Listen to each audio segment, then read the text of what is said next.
Start करते हैं आज का सेशन, ठीक है। एंड आज के इस रिवीजन क्लास के अंदर हम लोग आप लोगों के साथ कवर करने वाले चैप्टर जिसका नाम है marginal costing and decision making, ठीक है। आपके सिलेबस का ये कौन सा नंबर का मॉड्यूल है? मॉड्यूल नंबर 2, ठीक है। मॉड्यूल नंबर 2, जिसके अंदर हम लोग क्या पढ़ने वाले हैं? मार्जिनल कॉस्टिंग के बारे में पढ़ने वाले हैं, ठीक है। एंड इससे रिलेटेड हम कैसे डिसीजंस ले सकते हैं, marginal costing and decision making. हमें डिसीजन लेने से रिलेटेड क्वेश्चंस आ सकते हैं कि कोई कंपनी या कोई ऑर्गेनाइजेशंस के अंदर कब प्रोडक्शन करना चाहिए, कब बंद कर देना चाहिए, कब प्रोडक्ट को मिक्स करना चाहिए, कैसे करना चाहिए, उससे रिलेटेड। एंड इसी मॉड्यूल के अंदर एक और टॉपिक है आप लोगों के पास जिसे हम लोग बोलते हैं ब्रेक इवन एनालिसिस, ठीक है। जिसे क्या बोलते हैं हम लोग? Break even analysis. तो ऐसे हम लोगों को दो डिफरेंट टॉपिक्स है जो इस पर्टिकुलर मॉड्यूल के अंदर कवर करना है, ठीक है। तो सबसे पहले मैं आपको पहले बैकग्राउंड बता दूं इस पर्टिकुलर पूरे चैप्टर का। इस पूरे चैप्टर के अंदर 4 चीज़ें बहुत इंपॉर्टेंट रोल प्ले करने वाली है, ठीक है। कौन सी वो 4 चीज़ें हैं जो बहुत इंपॉर्टेंट रोल प्ले करेंगे?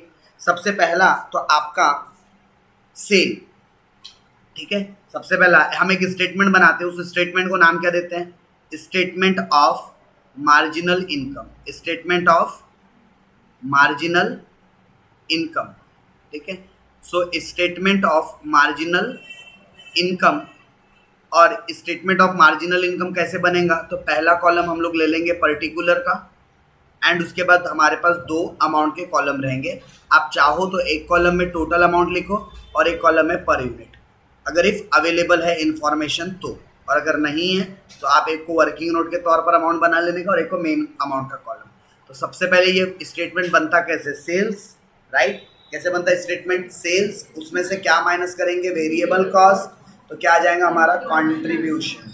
Cell minus variable cost is equal to contribution. और फिर कंट्रीब्यूशन में से माइनस कर देंगे फिक्स्ड कॉस्ट। तो क्या आ जाएगा? प्रॉफिट या फिर लॉस। और यही अगर हम लीवरेज चैप्टर पढ़ते हैं तो वहां पर क्या निकल जाता? ईबीआईटी। यानी कि एक्चुअली हम लोग मार्जिनल इनकम या मार्जिनल कॉस्टिंग के अंदर सिर्फ ऑपरेटिंग प्रॉफिट तक निकाल कर छोड़ देते। इसी को ऑपरेटिंग प्रॉफिट या इसी को ईबीआईटी भी बोला जाता है, करेक्ट। चलिए, तो ये एक आप लोगों के लिए क्या हो गया? मेन एक स्टेटमेंट बन गया मार्जिनल इनकम। अब इस मार्जिनल इनकम के बेसिस पर हमने कुछ चीज़ें कैलकुलेट करनी है, जैसे कि आप लोगों को पता होना चाहिए पीवीआर का मतलब क्या होता है। सो पीवीआर, ये थिएटर वाले पीवीआर की बात नहीं हो रही है, ये बात हो रही है प्रॉफिट वॉल्यूम रेशो के बारे में। किसके बारे में? प्रॉफिट वॉल्यूम रेशो के बारे में। तो प्रॉफिट वॉल्यूम रेशो बताना क्या चाहता है? ये क्या इंडिकेट करता है? तो प्रॉफिट वॉल्यूम रेशो इंडिकेट करता है कि आप कितना परसेंट कमा रहे हो अपने सेल का, आप कितना ग्रॉस प्रॉफिट कमा रहे हो अपने सेल का, या आप ऐसा भी बोल सकते हो आप कितना कंट्रीब्यूशन जनरेट कर रहे हो। एक एडिशनल यूनिट को बेचकर आप कितना परसेंट कमा सकते हो विदाउट माइनस या फिर विदाउट लेसिंग फिक्स्ड कॉस्ट, यानी वेरिएबल कॉस्ट माइनस करके आप कितना कमा सकते हो। तो पीवीआर एक परसेंटेज है प्रॉफिट निकालने का। इसका फॉर्मूला क्या है? Contribution divided by sales into 100। अब देखो, मैं बार बार contribution, sale, fix cost, variable cost ये वर्ड यूज़ करूंगा, इसलिए मैं बार बार फुल फॉर्म नहीं लिखूंगा, मैं शॉर्ट फॉर्म बता दूं। मैं सेल्स को सेल्स एस से डिनोट करूंगा, वेरिएबल कॉस्ट को हम वी सी से डिनोट करेंगे, कंट्रीब्यूशन को सी से डिनोट करेंगे, फिक्स कॉस्ट को एफ सी से डिनोट करेंगे, प्रॉफिट को पी से, और अगर लॉस आया तो एल से डिनोट करेंगे। ये क्या हो गया? उसके कुछ डिनोटिंग वर्ड्स। ये क्या हो गया? उसके कुछ डिनोटिंग वर्ड्स, राइट। चलिए, सो बढ़ते आगे एंड आगे बात करेंगे कि भाई पीवीआर तो ठीक है, हमने क्या निकाला? पीवीआर। बट पीवीआर के अलावा आप लोगों को ये भी आइडेंटिफाई करना होता है कि आप लोगों को एक ऐसा पॉइंट निकालना होता है जहाँ कोई प्रॉफिट ना हो, कोई लॉस ना हो। उस पॉइंट को हम क्या बोलते हैं? Break even point. Break even point, short में आप क्या बोल सकते हो इसे? BEP। ब्रेक इवन पॉइंट ऐसा पॉइंट जहां पे हमारा प्रॉफिट एंड लॉस क्या हो जाए? 0। तो देखो, प्रॉफिट एंड लॉस 0 होने के लिए आपको कंट्रीब्यूशन और फिक्स कॉस्ट इन दोनों को भी क्या करना पड़ेगा? 0 करना पड़ेगा, ठीक है, यानी कि सेम करना पड़ेगा। जब आपका कंट्रीब्यूशन और फिक्स कॉस्ट दोनों भी सेम हो जाए तो आपका प्रॉफिट एंड लॉस क्या हो जाएगा, जीरो हो जाएगा। तो ये कैसे निकलता है, तो अगर आपको बीईपी कैसे निकालना है, इन रुपीज में निकालना है। सो आप लोग फॉर्मूला क्या यूज कर लोगे, fixed cost divided by PVR, fix cost divided bye PVR. लेकिन अगर आप लोगों को बीईपी रुपीज में न निकालते हुए काय में निकालना पड़े, इन यूनिट्स में, अगर आप क्वांटिटी में निकाल रहे हो बीईपी, तो फॉर्मूला क्या आ जाएगा आपका, fixed cost divided by contribution per unit, contribution per unit. तो आपको आंसर कैसे पता चल जाएगा, यूनिट्स में। यहाँ आपको बीईपी कैसे पता चलेगा, बीईपी इन रुपीस, और यहाँ पर बीईपी कैसे पता चलेगा, बीईपी इन यूनिट्स। यहाँ पर यूनिट्स में आंसर मिलेगा और यहाँ पर आप लोगों को रुपीस में मिलेगा। तो ये दो बातें हो गई। तीसरी बात, मार्जिन ऑफ सेफ्टी। आपको अगली चीज क्या भी निकालना पड़ सकता है, मार्जिन ऑफ सेफ्टी। ठीक है, फुल फॉर्म एमओएस का क्या होता है, मार्जिन ऑफ सेफ्टी। तो मार्जिन ऑफ सेफ्टी आप कैसे कैलकुलेट करते हो, ठीक है। तो अगर हम बात करें मार्जिन ऑफ सेफ्टी की, तो मार्जिन ऑफ सेफ्टी का मतलब होता है आप कितने सिक्योर्ड हो, मतलब आपके पास कितना एक्सेस सेल है बीपी के मुकाबले। तो मार्जिन ऑफ सेफ्टी निकालने का फॉर्मूला होता है नॉर्मल सेल या जो भी एक्चुअल सेल होता है वो जो क्वेश्चन में गिवन होगा आप लोगों को। सो एक्चुअल सेल में से कौन सा सेल माइनस कर देंगे, बीईपी सेल। और बीईपी सेल कैसे निकालते हैं, तो ये आपने जो ब्रेक इवन पॉइंट की जो बात किया था इसी को हम बीईपी सेल भी बोल सकते हैं। तो ये एक तरीका ये हो गया कि अगर आप लोगों को एक्चुअल सेल गिवन है तो वहां से हम कौन सा सेल निकाल सकते हैं, सॉरी क्या निकाल सकते हैं, मार्जिन ऑफ सेफ्टी कैलकुलेट कर सकते हैं, करेक्ट। तो actual sale minus BEP sale, ये काय का फॉर्मूला हो गया आपका, ये हो गया मार्जिन ऑफ सेफ्टी का। लेकिन इसका एक ऑल्टरनेटिव तरीका भी है क्या, आपके पास इसका क्या है, एक ऑल्टरनेटिव तरीका भी है। आप profit divided bye PVR, profit divided bye PVR, इस तरीके से भी अपना मार्जिन ऑफ सेफ्टी निकाल सकते हो, करेक्ट। चलिए, अच्छा अब एक बात देखिए, आपको कई बार ना इस चैप्टर के अंदर प्रेजेंस ऑफ माइंड यूज करना पड़ेगा। फॉर एग्जाम्पल मैंने आपको पीवीआर की वैल्यू दे दी है, मैंने बोला आपको कि पीवीआर 30% है, पीवीआर कितना है 30%। चलो अब पीवीआर 30% तो बताओ तो सेल कितना होगा, यानी कि आपको क्या पूछ रहा है सामने वाला, सेल पूछ रहा है और पीवीआर दे दिया। तो अब ऐसे कंडीशन में क्या करना, कोई नया फॉर्मूला नहीं है, ये सेल इधर आ जाएगा क्या और ये पीवीआर इधर चली जाएगा, तो हमारा सेल का नया फॉर्मूला क्या बन जाएगा, कंट्रीब्यूशन डिवाइडेड बाय पीवीआर। तो ये आप लोगों को प्रेजेंस ऑफ माइंड यूज करना है। फॉर एग्जांपल मैंने आपको बीईपी सेल बता दिया और मैंने आपको पीवीआर बता दिया और पूछा कि चलो फिक्स कॉस्ट बताओ, तो अपना दिमाग लगाने का कि भाई बीईपी सेल दे दिया है तो बीईपी सेल का फॉर्मूला ये होता है कि fix cost divided bye PVR. तो अगर आपको बीईपी सेल पता है और पीवीआर पता है तो ये पीवीआर इधर ट्रांसफर हो जाएगा, तो फिक्स कॉस्ट का फॉर्मूला क्या बन जाएगा, BEP cell into PVR, correct, ऐसा ही बनेगा, डन। तो आप लोगों को थोड़ा सा अपना प्रेजेंस ऑफ माइंड यूज करना है। फॉर एग्जांपल मैंने आपको मार्जिन ऑफ सेफ्टी दे दिया और मैंने आपको प्रॉफिट का अमाउंट भी दे दिया और बोलता कि बताओ तो पीवीआर कितना है, तो भी निकल सकता है क्या, मतलब कि अगर मुझे पीवीआर निकालना है तो profit divided bye margin of safety करूंगा तो भी इंटू 100, तो भी क्या पता चल जाएगा, पीवीआर।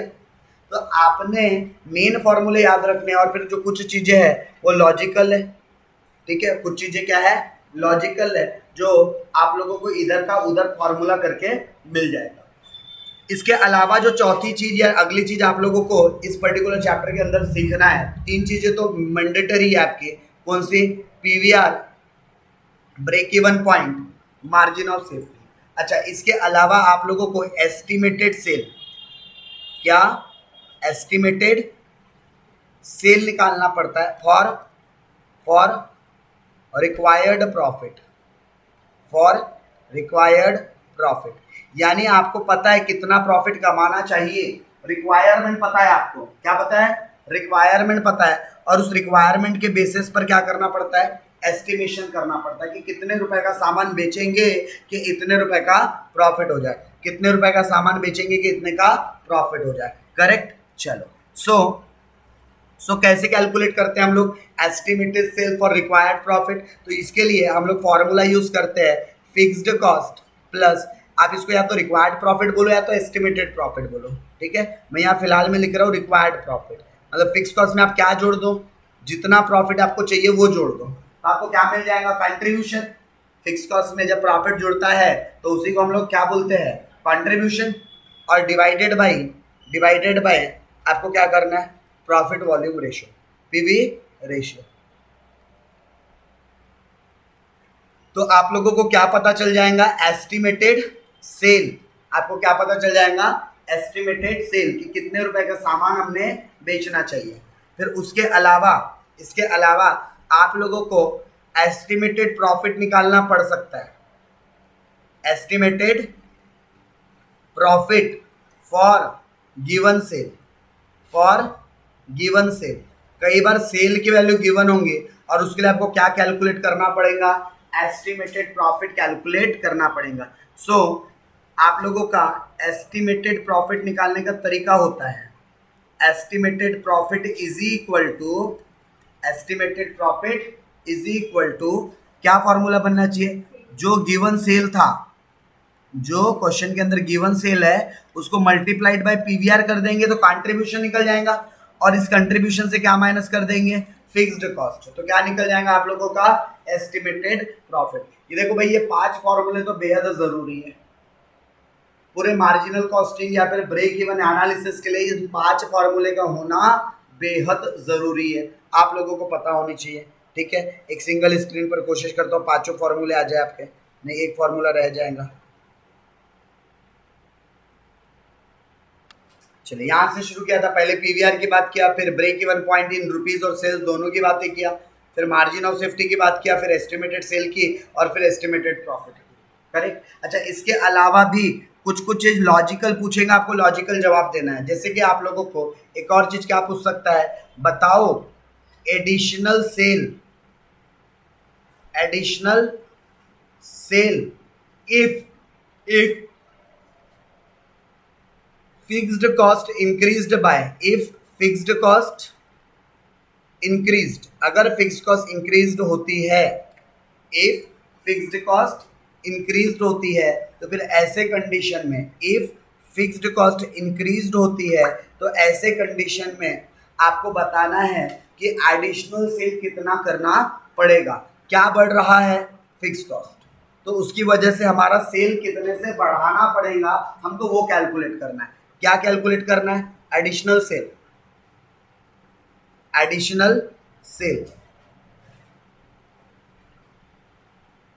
इसके लिए फॉर्मूला कौन सा यूज कर लेंगे हम लोग, जो भी आपको क्वेश्चन के अंदर एडिशनल फिक्स्ड कॉस्ट की बात की है, वो additional fixed cost divided bye PVR.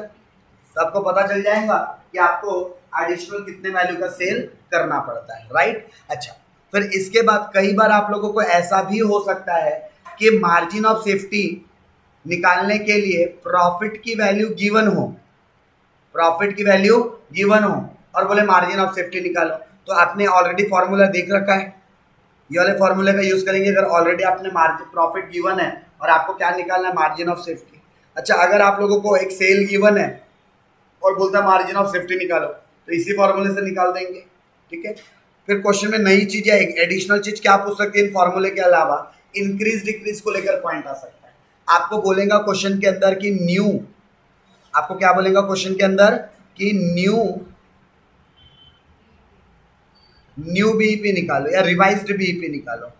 क्या निकालो, न्यू बीईपी इफ अब क्या क्या कंडीशन आ सकती है, देखो हमारे को बीईपी निकालने के लिए 3 इंपॉर्टेंट चीजें लगती है। एक तो सेलिंग प्राइस की जरूरत होती है, दूसरा वेरिएबल कॉस्ट की जरूरत होती है, और तीसरा फिक्स कॉस्ट की जरूरत होती है। ठीक है, तो सेलिंग प्राइस में बोल सकता है इंक्रीज किया या बोल सकता है डिक्रीज किया। ठीक है, अगर सेलिंग प्राइस इंक्रीज हो रहा है या डिक्रीज हो रहा है तो उसकी वजह से पीवीआर पे फर्क पड़ता है क्या, हाँ सर बिल्कुल पड़ता है। अगर सेल्स इंक्रीज या डिक्रीज हो गया तो उसकी वजह से पीवीआर पे फर्क पड़ता है क्या, हाँ बिल्कुल फर्क पड़ता है। पीवीआर भी क्या हो जाता है, हमारा बदल जाता है।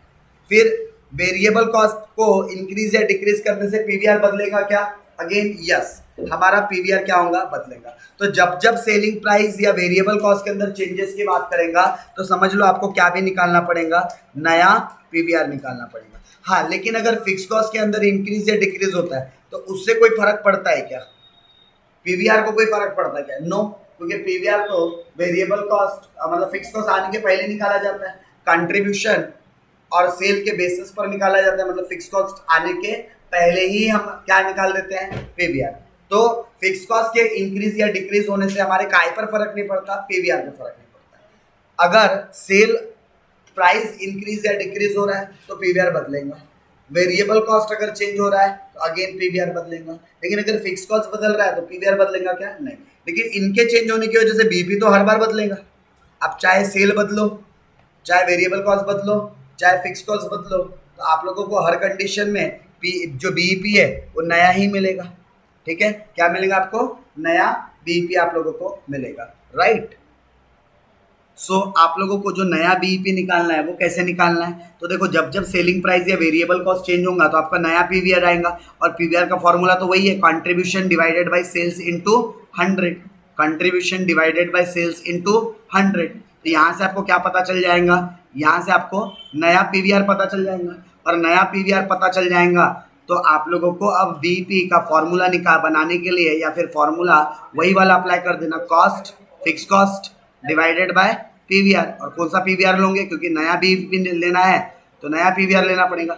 इवन तो अगर फिक्स कॉस्ट के अंदर कोई चेंजेस हुए तो नए फिक्स कॉस्ट लेने पड़ेंगे, डन। तो फॉर्मूला तो बदलेगा नहीं, फॉर्मूला तो वही रहेगा तीनों भी सिचुएशन में। तो जब जब आप लोगों को ये चेंजेस के बारे में बोलेगा, हमेशा याद रखना, जब भी आपको ये चेंजेस के बारे में बोलेगा, आपने देखना सेलिंग प्राइस में चेंज है, वेरिएबल में है, उसके हिसाब से नया पीवीआर निकलेगा, और नया पीवीआर के बाद क्या निकलेगा, आपका नया ये बीईपी निकल जाएगा, करेक्ट। अच्छा, इसके अंदर एक और ना डिफरेंट टाइप का क्वेश्चन आता है, जहां पर आप लोगों को जनरली 2 डिफरेंट पीरियड की डिटेल्स होती है, जहां पर क्या होती है आपके पास 2 ईयर्स की डिटेल्स होती है, करेक्ट। 2 अलग अलग ईयर्स या 2 अलग अलग पीरियड की डिटेल्स होती है।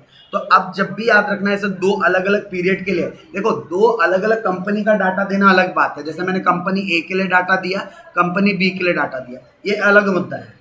लेकिन मैंने आप लोगों को एक 2020 के लिए डाटा दिया, एक 2021 के लिए डाटा दिया, करेक्ट। और दोनों कंपनी का मैं आपको क्या बता रहा हूँ, जैसे मैं बोलता इसका सेल और इसका प्रॉफिट एंड लॉस, बस इससे ज़्यादा मैं कोई इन्फॉर्मेशन नहीं दे रहा हूँ, ना आपको वेरिएबल कॉस्ट पता, ना फिक्स कॉस्ट पता, सिर्फ इतना पता है कि सेल कितना हुआ था और प्रॉफिट एंड लॉस कितना हुआ था। तो यहाँ से तो कॉन्ट्रीब्यूशन निकाल पाना मुश्किल ही है। तो हम ऐसे टाइप के क्वेश्चंस के लिए क्या करते हैं, पीवीआर का एक ऑल्टरनेटिव फॉर्मूला यूज करते हैं। कौन सा फॉर्मूला यूज करते हैं, difference in profit, difference in profit divided by difference in sale, difference in profit difference in sale into 100। Difference की जगह आप कौन सा शब्द भी इस्तेमाल कर सकते हो, change, change in profit divided by change in sale. लेकिन इसके लिए 2 साल का क्या होना चाहिए, डाटा होना चाहिए। सो आप लोगों ने ये इस तरीके से क्या निकाल देना है, अगर 2 ईयर्स का डाटा दिया हुआ है तो आप पीवीआर निकालोगे, प्रॉफिट वॉल्यूम रेशियो निकाल दोगे, और जैसे आप लोगों को क्या पता चल गया, प्रॉफिट वॉल्यूम रेशियो पता चल गया, तो अब आप क्या करने का, कोई भी एक साल के सेल को पकड़ लो, चाहे 2020 का सेल पकड़ो, चाहे 2021 का सेल पकड़ो, कोई भी एक आधा साल का सेल पकड़ो और उस साल का कंट्रीब्यूशन निकाल दो। उस साल का सबसे पहला काम क्या करो, कंट्रीब्यूशन। और सर कंट्रीब्यूशन कैसे निकलेगा, क्वेश्चन में आपको उस साल का सेल्स दिया है और आपने पीवीआर निकाला है, तो सेल्स इनटू पीवीआर कर दूं तो कंट्रीब्यूशन आ जाता है क्या, सेल्स इनटू पीवीआर अगर कर दूं तो क्या आ जाता है, कंट्रीब्यूशन आ जाता है, राइट। और जैसे आपको कंट्रीब्यूशन मिल गया, जैसे आपको कंट्रीब्यूशन मिल गया तो फिर फिक्स्ड कॉस्ट का फॉर्मूला यूज करेंगे। कैसे निकलेगा फिक्स्ड कॉस्ट, कंट्रीब्यूशन और प्रॉफिट एंड लॉस के बीच का डिफरेंस, कंट्रीब्यूशन आपने यहां से निकाल दिया और इसमें से माइनस कर देंगे प्रॉफिट एंड लॉस, क्योंकि कंट्रीब्यूशन और प्रॉफिट एंड लॉस के बीच का डिफरेंस फिक्स कॉस्ट होता है, करेक्ट। तो आपको क्या भी मिल जाएगा, फिक्स कॉस्ट भी मिल जाएगा। तो आप लोगों को जब भी 2 ईयर वाले डाटा अगर दिए हो तो अगर फिक्स कॉस्ट निकालना है तो कंट्रीब्यूशन माइनस पीएल करना पड़ेगा, और अगर कंट्रीब्यूशन निकालना है तो सेल्स इनटू पीवीआर करना पड़ेगा, और अगर पीवीआर निकालना है तो difference in profit divided by difference in sale करना पड़ेगा, करेक्ट। इतनी चीज़ें आप लोगों को करना है। अगर आप लोगों को क्या फाइंड करना है, ये 2 ईयर वाले के डाटा के अंदर फिक्स कॉस्ट, कंट्रीब्यूशन, उसके अलावा पीवीआर अगर कैलकुलेट करना है तो आपको ये फॉर्मूले का इस्तेमाल करना पड़ेगा, राइट। चलिए, तो यहाँ पर ये जो कॉन्सेप्ट बताते हुए चल रहा था, ये किससे रिलेटेड कॉन्सेप्ट था, आपका बीईपी से रिलेटेड कॉन्सेप्ट था, ब्रेक इवन एनालिसिस, राइट। और यही सेम नॉलेज सेम लॉजिक कहाँ भी काम आता है आपका मार्जिनल कॉस्टिंग के अंदर। तो फॉर्मूले कुछ अलग नहीं है, लेकिन मार्जिनल कॉस्टिंग के अंदर आपको क्या क्या चीज़ें पूछता है। अब मैं किसकी बात शुरू कर रहा हूँ, मार्जिनल कॉस्टिंग की। किसकी बात शुरू कर रहा हूँ, मार्जिनल कॉस्टिंग की। अब एग्जाम में आपके पास क्वेश्चन एक तो मार्जिनल कॉस्टिंग के बेसिस पर देगा, और दूसरा जो क्वेश्चन देगा वो आप लोगों को बीईपी के बेसिस पर देगा। तो मैं आपको सजेस्ट करूंगा कि आप लोग अगर दोनों क्वेश्चन आते हैं तो प्रायोरिटी बेसिस पर आप लोगों ने कौन से वाले क्वेश्चंस को अटेम्प्ट करने चाहिए, बीईपी एनालिसिस वाले, क्योंकि वो स्ट्रेट फॉरवर्ड होते हैं, फॉर्मूला बेस्ड होते हैं। 7 8 9 10 चीजें बोल देगा कैलकुलेट करने के लिए, लेकिन उसमें दिमाग का बहुत ज्यादा यूज नहीं होता, फॉर्मूलेज में वैल्यूज पुट करना होता है। लेकिन जो मार्जिनल कॉस्टिंग है उसके अंदर क्वेश्चन थोड़े घुमा सकता है, बाकी ब्रेक इवन एनालिसिस के अंदर क्वेश्चन घुमाने के चांसेस नहीं है। तो जो आप लोगों को क्वेश्चन नंबर 2 में जो पूछेगा, कहाँ पूछेगा ये क्वेश्चन नंबर 2 में, तो ए में एक मार्जिनल कॉस्टिंग से रिलेटेड क्वेश्चन आने का चांस होगा, और बी में एक ब्रेक इवन एनालिसिस से आने का चांस होगा, क्योंकि 2 डिफरेंट टॉपिक इस मॉड्यूल के अंदर कवर्ड है। तो बहुत हद तक चांस है कि एक जगह आप लोगों को मार्जिनल कॉस्टिंग के ऊपर क्वेश्चन बना के दे, तो दूसरे जगह आपको बीईपी एनालिसिस से रिलेटेड क्वेश्चंस बना के दे। तो BEP analysis as compare to marginal costing थोड़ा सा आसान पड़ता है, हालांकि बेसिक लॉजिक बेसिक फंडामेंटल क्या है, सेम है, करेक्ट। तो मार्जिनल कॉस्टिंग के अंदर हम लोगों ने क्या क्या सीखना होता है, तो मार्जिनल कॉस्टिंग के अंदर हम लोगों को सबसे पहले देखो मार्जिनल कॉस्टिंग के अंदर अलग अलग डिफरेंट डिसीजंस लेने के लिए क्वेश्चंस आते हैं, ठीक है। जैसे कि पहला क्वेश्चन किस चीज़ से रिलेटेड आ सकता है, प्रॉफिट के प्लानिंग से रिलेटेड आ सकता है, कि आप प्रॉफिट के लिए कैसे डिसीजंस ले सकते हो। प्रॉफिट प्लानिंग के लिए क्या हो सकता है, आपको क्वेश्चन आ सकता है। तो प्रॉफिट प्लानिंग के डिसीजंस कैसे लोगे, कौन सा यूनिट आपका प्रॉफिटेबल है कौन सा नहीं। तो इसके लिए एक बात बस याद रखना, आपको क्या करके देखना पड़ेगा, सेल में से वेरिएबल कॉस्ट माइनस करना पड़ेगा, तो क्वांट्रीब्यूशन आएगा। तो याद रखना, जिस भी सेगमेंट का या जिस भी प्रोडक्ट का क्वांट्रीब्यूशन पॉजिटिव आ रहा है और ज़्यादा आ रहा है, आपने उस बिजनेस को कंटिन्यू चलाते रहना चाहिए। मतलब आपको कंट्रीब्यूशन कैसा मिलना चाहिए, हाइयर पॉजिटिव मिलना चाहिए। पॉजिटिव तो होना ही चाहिए बट हाइयर होना चाहिए। जितना ज़्यादा कंट्रीब्यूशन रहेगा इसका मतलब वहाँ से उतना ज़्यादा प्रॉफिट कमाने का चांस है। और कंट्रीब्यूशन में से क्या माइनस करेंगे, फिक्स कॉस्ट। तो अल्टीमेटली आपको आपका क्या पता चल जाएगा, उस पर्टिकुलर बिजनेस या प्रोडक्ट के अंदर प्रॉफिट है या नहीं। तो ये स्टेटमेंट बनाकर आप चेक कर सकते हो कि आपका प्रॉफिट है या नहीं। तो प्रॉफिट प्लानिंग डिसीजंस के लिए आपको क्या करना पड़ेगा, ये स्टेटमेंट बनाना पड़ेगा, स्टेटमेंट प्रॉफिट, ठीक है। अच्छा, दूसरा जो आपके पास टॉपिक है, सेकेंड जो टॉपिक है, ड्रॉप्ड करना, ठीक है। Dropping a product line decision, dropping a product line decision.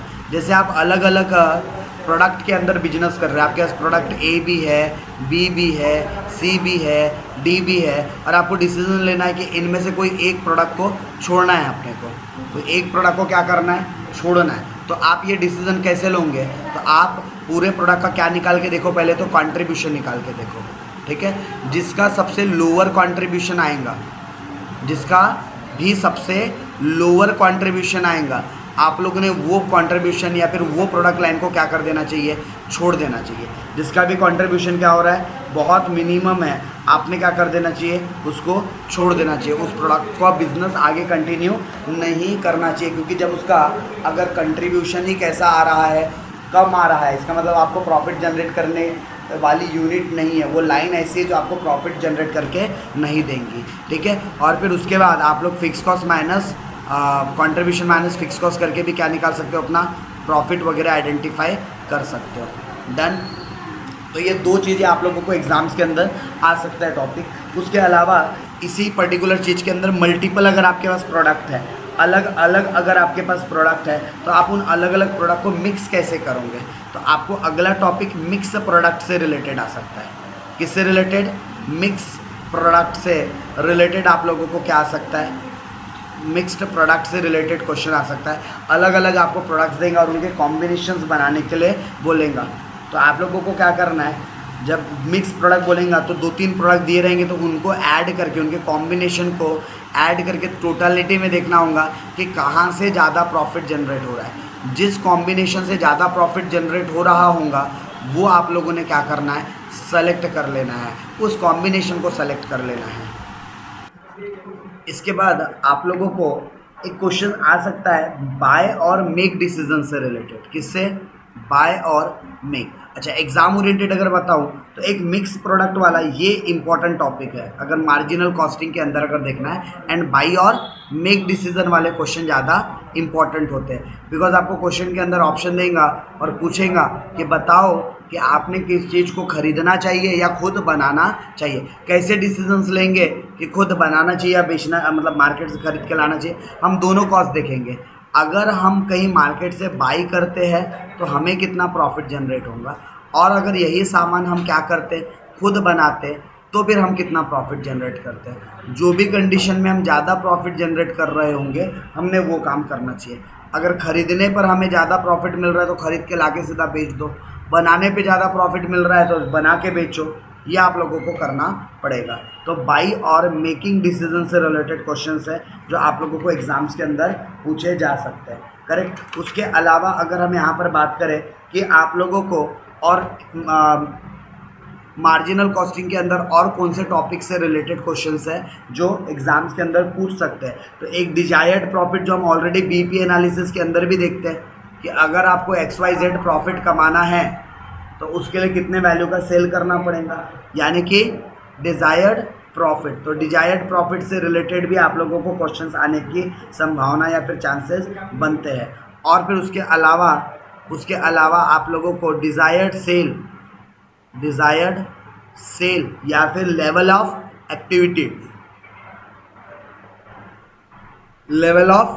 Activity, तो इस बेसिस पर भी हम लोगों ने क्या करने होते हैं, डिसीजंस लेने होते हैं। तो आप लोगों को मार्जिनल कॉस्टिंग के अंदर इतने टॉपिक आप लोगों के लिए क्या है, एक इम्पॉर्टेंट टॉपिक है अगर एग्जाम ओरिएंटेड या एग्जाम पॉइंट ऑफ व्यू से देखा जाए तो, ठीक है।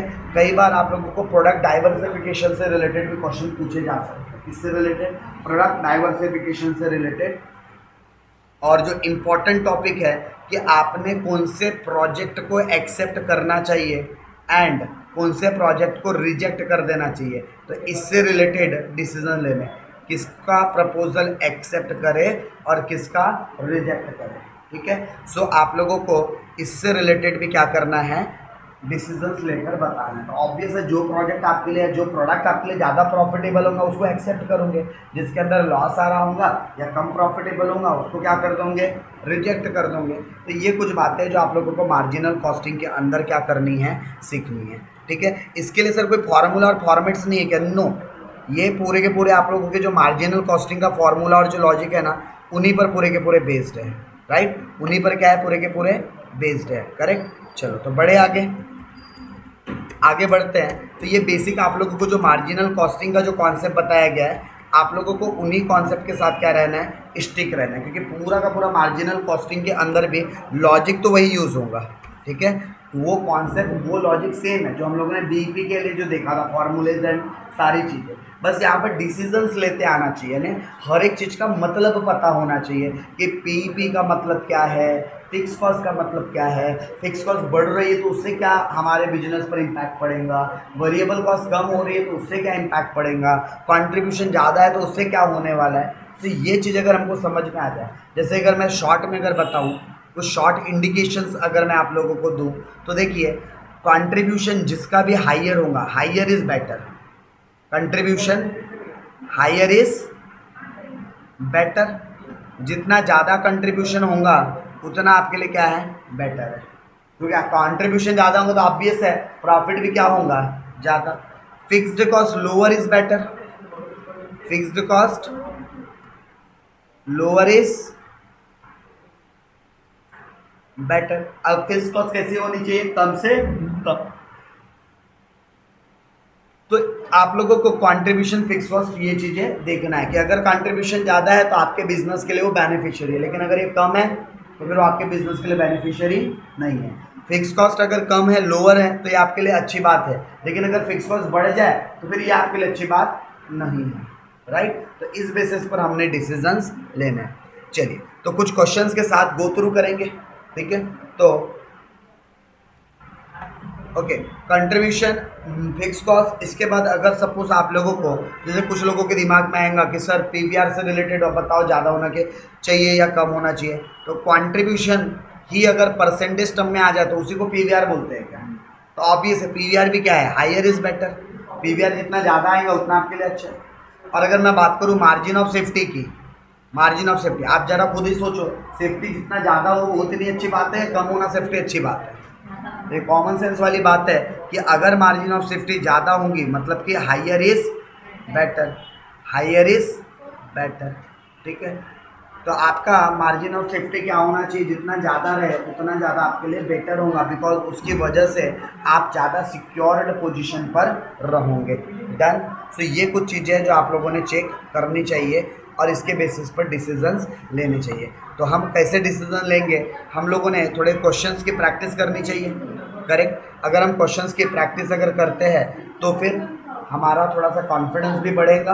राइट, चलिए, तो ये आप लोगों का मॉड्यूल नंबर 2 से रिलेटेड कुछ क्वेश्चंस है आउटकम बेस्ड। राइट, तो उसके सॉल्यूशन हम क्या कर लेते हैं, यहाँ से आप लोगों के साथ डिस्कस करते हुए चलते हैं। कुछ मार्जिनल कॉस्टिंग के क्वेश्चन मिलेंगे, तो कुछ किसके क्वेश्चंस मिलेंगे आप लोगों को, बीईपी के क्वेश्चंस मिलेंगे। ठीक है, तो मिक्स्ड क्वेश्चन है, कुछ किससे रिलेटेड है आप लोगों का, मार्जिनल कॉस्टिंग से रिलेटेड, तो कुछ बीईपी से। कॉन्सेप्ट वही है जो अभी तक हम लोगों ने बात किया हुआ है। डन। तो चलो, सबसे पहले अगर मैं बात करूं, ठीक है, मैं अगर बात करता हूं किसकी, क्वेश्चन नंबर 1 की, क्या बोलता है question number 1, present the following information to show to the management. आपको मैनेजमेंट को कोई इन्फॉर्मेशन है वो क्या करनी है, प्रोवाइड करनी है। कुछ इन्फॉर्मेशन है जो आपने किसको प्रोवाइड करनी है, मैनेजमेंट को इन्फॉर्मेशन प्रोवाइड करनी है। और क्या क्या इन्फॉर्मेशन दे रहा है, तो पहली इन्फॉर्मेशन आपको दे रहा है the marginal product cost and contribution per unit. आपको क्या निकालना है, मार्जिनल प्रोडक्ट कॉस्ट, मतलब प्रोडक्ट की मार्जिनल कॉस्ट निकालना है बोलता है। ठीक है, मार्जिनल कॉस्ट का मतलब ही क्या होता है, वेरिएबल कॉस्ट। मार्जिनल कॉस्ट का मतलब ही क्या होता है, वेरिएबल कॉस्ट। राइट, इसके अलावा जो दूसरी चीज़ हम लोगों को निकालना है, कंट्रीब्यूशन पर यूनिट।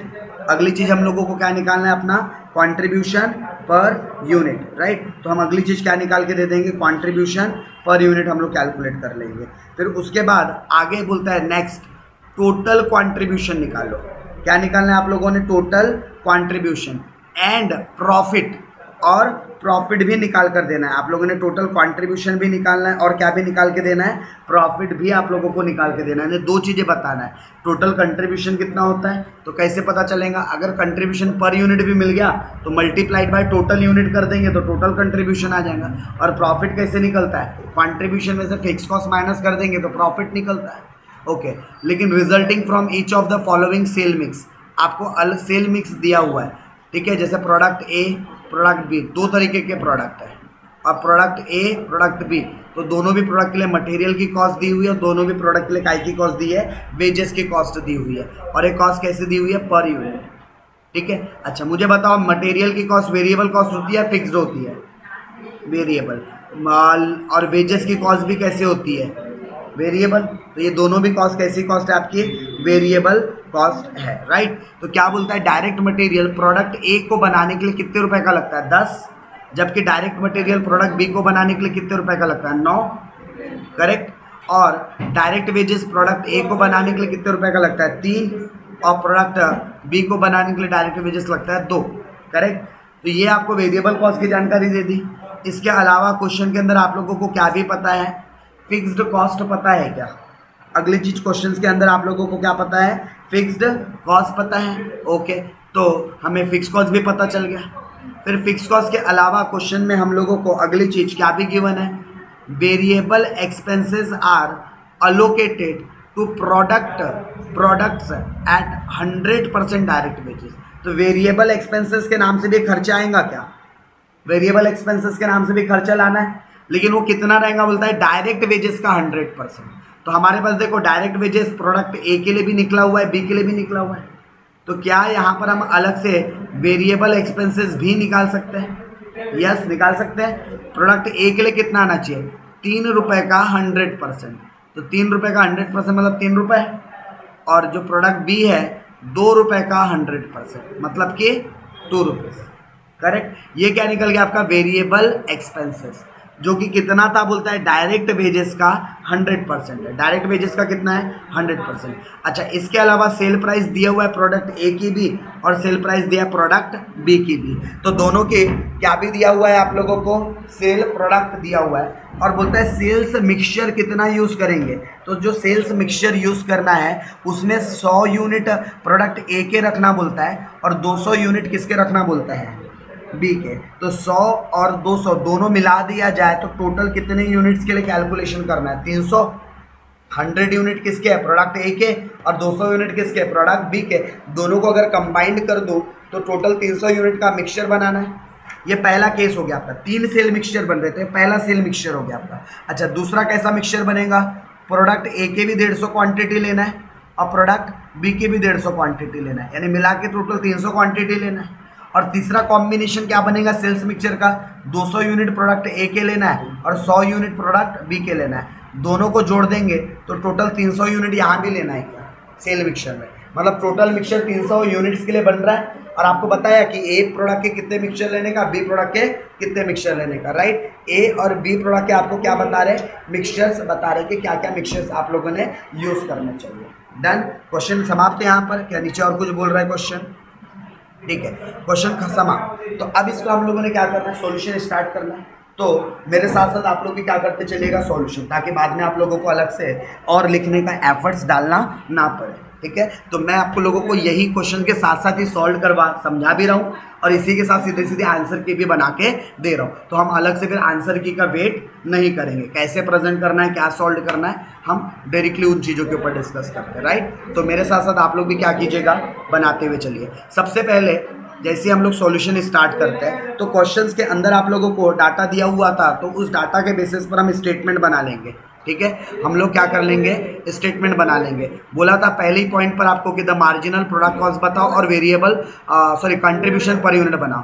तो हम पहले पॉइंट के लिए सॉल्व कर रहे हैं, जो पहला पॉइंट था इसके लिए सॉल्यूशन कर रहे हैं, ठीक है। ये जो आपको फर्स्ट पॉइंट दिया था हम इसके लिए सॉल्यूशन कर रहे हैं, करेक्ट।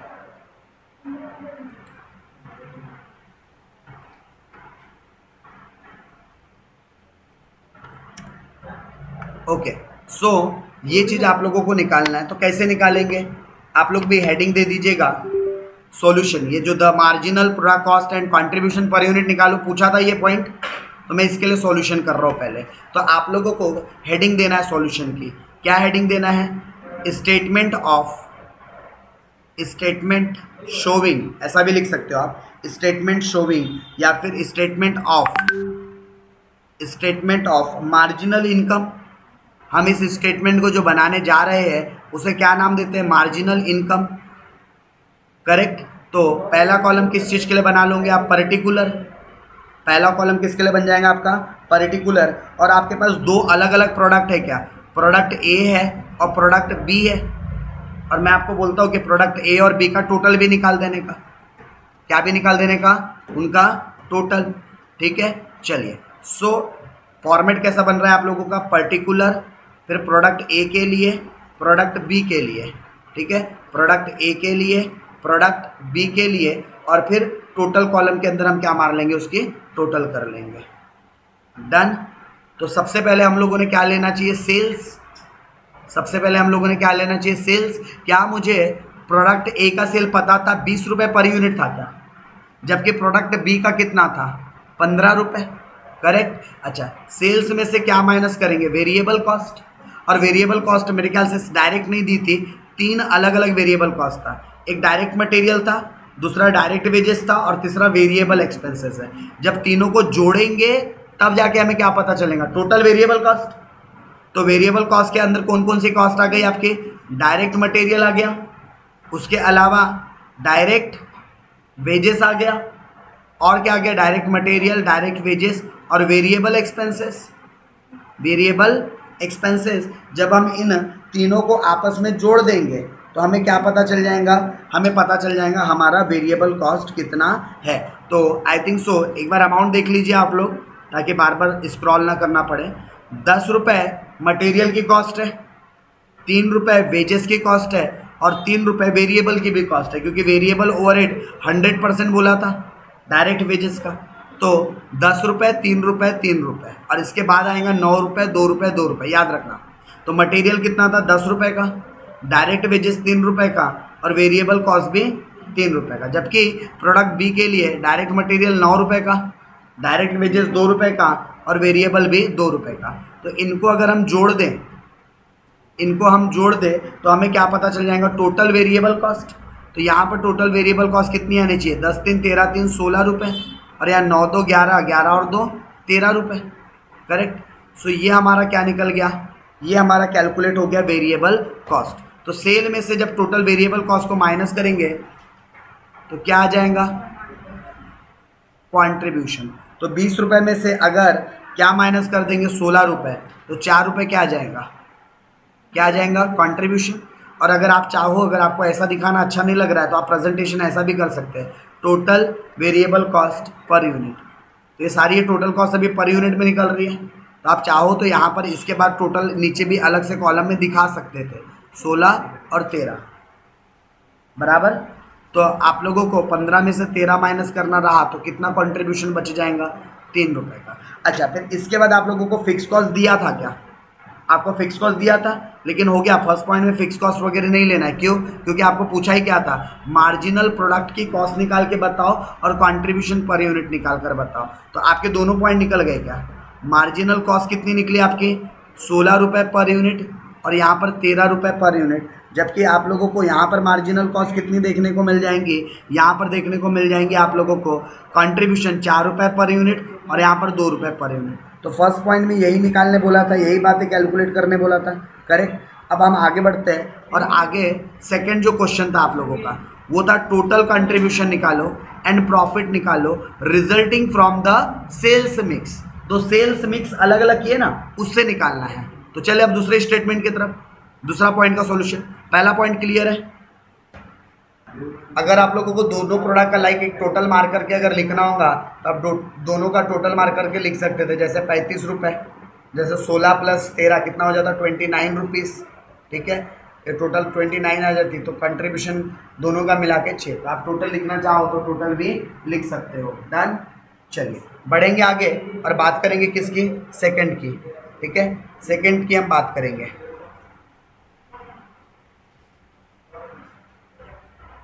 तो सेकंड क्वेश्चन के अंदर क्या पूछा था आपको? ये सेकंड क्वेश्चन में आप लोगों को या सेकंड पॉइंट में बोला था टोटल कंट्रीब्यूशन निकाल के दो और प्रॉफिट भी निकाल के दो from the each sale mix. प्रत्येक सेल मिक्स से आपको निकाल कर देना है क्या? और टोटल 3 कॉम्बिनेशन दिए क्या उन्होंने? 3 केसेस दिए क्या? A B C 3 cases. तो चलो अब इस वाले पॉइंट को कैसे सॉल्व करेंगे? ये सेकंड नंबर का पॉइंट था आपके लिए, करेक्ट। अब इस पॉइंट को कैसे सॉल्व करेंगे? तो चलिए इसके भी सॉल्यूशन के लिए मेरे साथ साथ आप लोग भी अपने कॉपी पर हेडिंग दे दीजिए। सॉल्यूशन ये वाले पॉइंट के लिए कर रहे हैं। स्टेटमेंट शोविंग आपको स्टेटमेंट क्या बताएगा? Statement showing total contribution and profit from each sales mix. प्रत्येक सेल्स मिक्स का कॉम्बिनेशन से आपको टोटल कंट्रीब्यूशन और टोटल प्रॉफिट कितना मिलेगा, हम वो चीज़ को यहाँ पर सीखेंगे, ठीक है। तो सबसे पहला कॉलम हमने किसके लिए बना दिया? पर्टिकुलर। सबसे पहला कॉलम हमने किसके लिए बना दिया? पर्टिकुलर के लिए बना दिया, ठीक है। ओके, पर्टिकुलर के बाद मैं पहले केस ए के मिक्स को लूंगा, सेल मिक्स जो ए नंबर के केस में दिया। ऐसे हमारे पास 3 केस है क्या? तो मैं तीनों केस लाइन से यहाँ पर बना रहा हूँ। पहले केस ए के लिए, फिर यस यहाँ पर किसके लिए बनाएंगे? Case B. आप चाहो तो अलग अलग भी बना सकते हो, जैसे मैं एक ही टेबल के अंदर तीनों केसेस को सॉल्व कर दूंगा। आप क्या कर सकते हो? पहले केस ए को अलग सॉल्व करो, ठीक है, फिर केस बी को अलग सॉल्व करो, फिर केस सी को अलग सॉल्व करो। आप चाहो तो 3 बार अलग अलग कर सकते हो, और मैं 3 बार बार बार लिखना पसंद नहीं करूंगा, इसलिए मैं क्या कर रहा हूँ, यहीं पे सॉल्व कर रहा हूँ तीनों केसेस। 3 केस है क्या हमारे पास, ठीक है। और हर केस में 2 तरीके के प्रोडक्ट को मिक्स किया जाता है।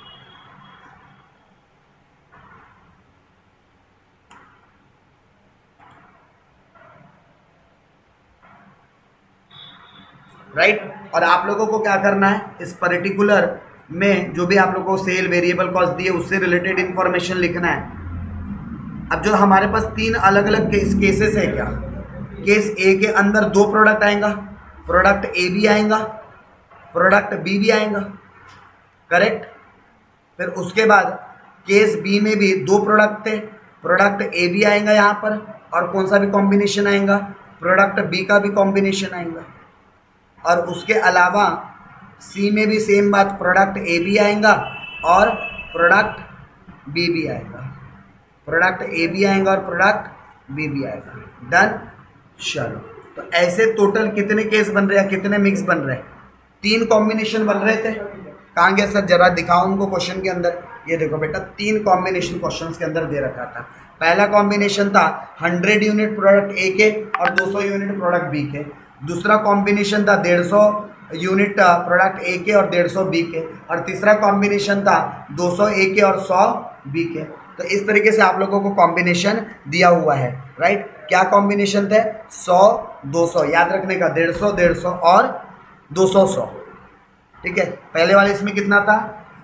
100 और, तो यहाँ पर अगर मैं यूनिट्स की बात करूँ, ठीक है, अगर मैं यहाँ पर किसकी बात करूँ, यूनिट्स की, तो 100 यूनिट्स, यहाँ पर 200 यूनिट्स, यहाँ पर 150 यूनिट्स 150 यूनिट्स, और यहाँ पर 200 यूनिट्स और 100 यूनिट्स। ऐसा ही प्रपोर्शनेट मिक्स हुआ था। जो कॉम्बिनेशन ए बन रहा था वहाँ 100 यूनिट प्रोडक्ट ए के, 200 यूनिट प्रोडक्ट बी के, ऐसा ही था। जो केस बी था वहाँ 150 150 थे दोनों में, और जो सी केस है वहाँ पर 200 और 100 है, राइट, बराबर। ओके, तो आपको सेल्स निकालते हुए चलना है। देखो आपके पास स्टेटमेंट है sale minus variable cost, sale, और अब ये स्टेटमेंट हम टोटालिटी में बनाते हुए चलेंगे, ठीक है। तो आप लोगों को टोटल सेल निकालना है। कैसे निकालोगे? जैसे मैं बात करूँ प्रोडक्ट ए के लिए, आपको सेलिंग प्राइस दे रखी है क्या? प्रोडक्ट ए की सेलिंग प्राइस कितनी है? प्रोडक्ट ए की सेलिंग प्राइस कितनी है, ज़रा देख के बताओ। 20 रुपये, 20 रुपये। जबकि प्रोडक्ट बी की सेलिंग प्राइस कितनी है? 15 रुपये। तो याद रखने का 20 और 15 है, ठीक है। तो सेलिंग प्राइस निकाल देंगे क्या? टोटल सेल कैसे निकलेगा? ये निकलेगा कि प्रोडक्ट ए का सेल प्राइस कितना था? 20 रुपये, तो 100 इंटू 20 कर देंगे। और प्रोडक्ट बी का सेल प्राइस कितना था? 15 रुपये, तो 200 इंटू क्या कर देंगे? 15 रुपये, करेक्ट। तो कितना आ जाएगा यहाँ पर? 2000, और यहाँ पर कितना सेल प्राइस आ जाएगा? 3000, राइट। फिर उसके अलावा, अच्छा, अगर मैं इसका एक कॉलम और बना देना चाहिए था टोटल का, क्योंकि मिक्स करके हमको टोटल निकालना है ना, तो मैंने एक और कॉलम बढ़ाना चाहिए था। तो एक काम करते हैं, जगह जगह जगह जगह कहाँ एडजस्ट करेंगे? अच्छा, 1500 लग रहा है, ऐसा बोल रहे हो? ओके, सो ये हटा देता हूँ यहाँ से, और मुझे थोड़ी सी स्पेस लगेंगी। तो एक काम कर रहा हूँ मैं, ये जो बी वाला जो आखिरी वाला था ना, यहाँ पे थोड़ी थोड़ी स्पेस क्या करते जा रहा हूँ, कम करते जा रहा हूँ,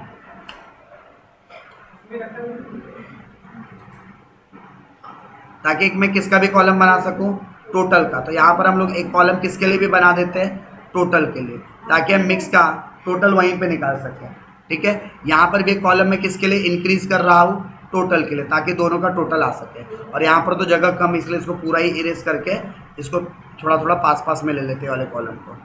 वैसे भी बहुत बड़े बड़े कॉलम बना लिया हूँ, इतने बड़े बड़े कॉलम की ज़रूरत वैसे भी नहीं पड़ेगी। ये प्रोडक्ट ए के लिए था, ये प्रोडक्ट बी के लिए था, और ये था टोटल के लिए, करेक्ट। चलिए, सो अब बढ़ते आगे। अच्छा, सेम यहाँ पर भी हमको सेल निकाल लेना है।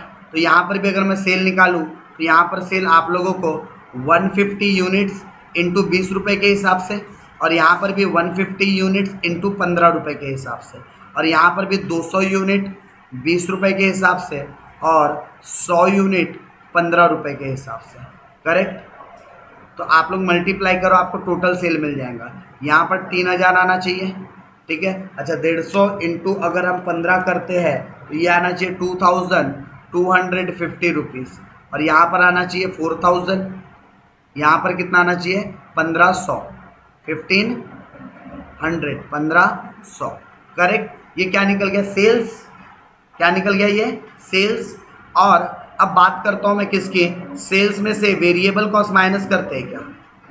सेल्स में से क्या माइनस करते हैं? Variable cost. और आपने वेरिएबल कॉस्ट ऑलरेडी निकाल रखा है, सर कहाँ, इसके पहले जो स्टेटमेंट बनाया है वहाँ ऑलरेडी प्रोडक्ट ए का total variable cost, product B का टोटल वेरिएबल कॉस्ट, ठीक है, आप लोगों ने दोनों भी प्रोडक्ट के लिए ऑलरेडी क्या निकाल रखा है, टोटल वेरिएबल कॉस्ट निकाल रखा है। सर जरा दिखाना तो, ये देखो आप लोगों ने अभी स्टेटमेंट बनाया है, ये टोटल वेरिएबल कॉस्ट प्रोडक्ट ए की कितनी है 16 रुपये, जबकि प्रोडक्ट बी की कितनी है 13 रुपये। तो बस इसका यूज़ कर लो।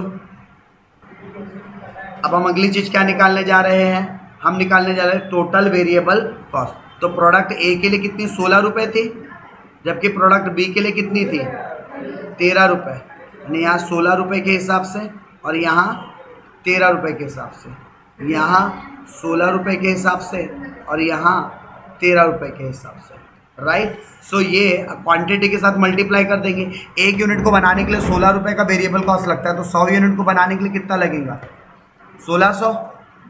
फिर यहाँ पर 200 यूनिट बनाने के लिए कितना लगेगा 200 इंटू 13 मतलब कि 2600, और फिर यहाँ पर 150 इंटू 16, तो 150 इंटू 16 तो कितना आ जाना चाहिए 2400, और यहाँ पर 150 इंटू 13, 150 इंटू 13 तो कितना आ जाएगा 1950। और वैसे यहाँ पर भी, यहाँ पर 200 यूनिट के लिए और यहाँ पर 100 यूनिट के लिए ये कितना आ जाएगा 3200, और यहाँ कितना आ जाएगा 1300। तो ये क्या निकल गया आपका वेरिएबल कॉस्ट, पढ़ लो यहाँ तक जम रहा है।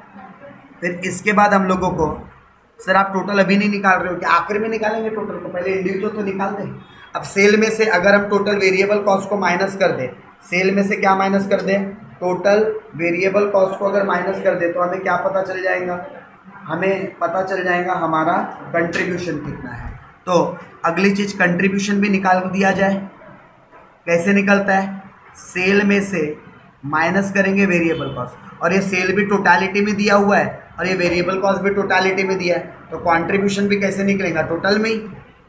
तो 2000 माइनस 1600 400, 3000 माइनस 2600 400, 3000 माइनस 2400 600, और 2250 माइनस 1950 300।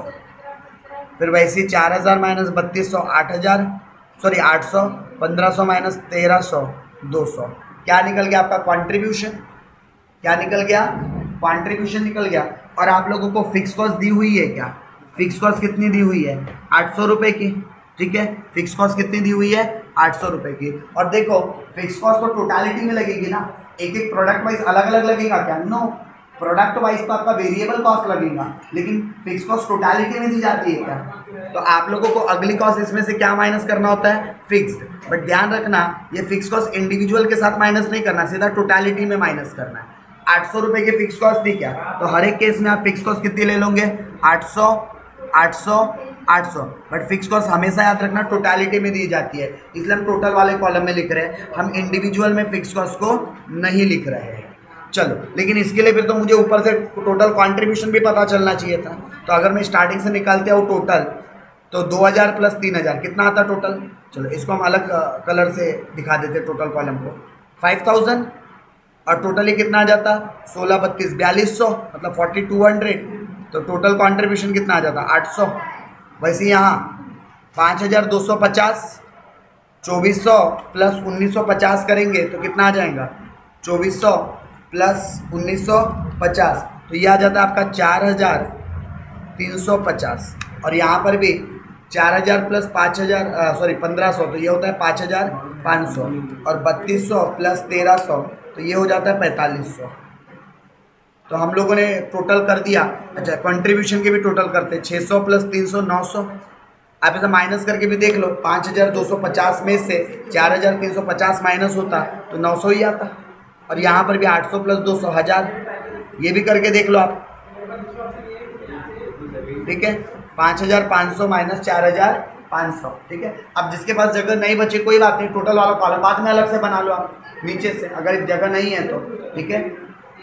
हाँ, उसके नीचे जिसके पास टोटल के लिए जगह नहीं है ना, कोई दिक्कत नहीं है, आप नीचे में एक स्टेटमेंट बना लो, उस स्टेटमेंट को नाम दे दो statement showing total sale mix, और फिर जो मैं टोटल यहाँ कर रहा हूँ वैसा आप उसको नीचे कर देने का, ठीक है।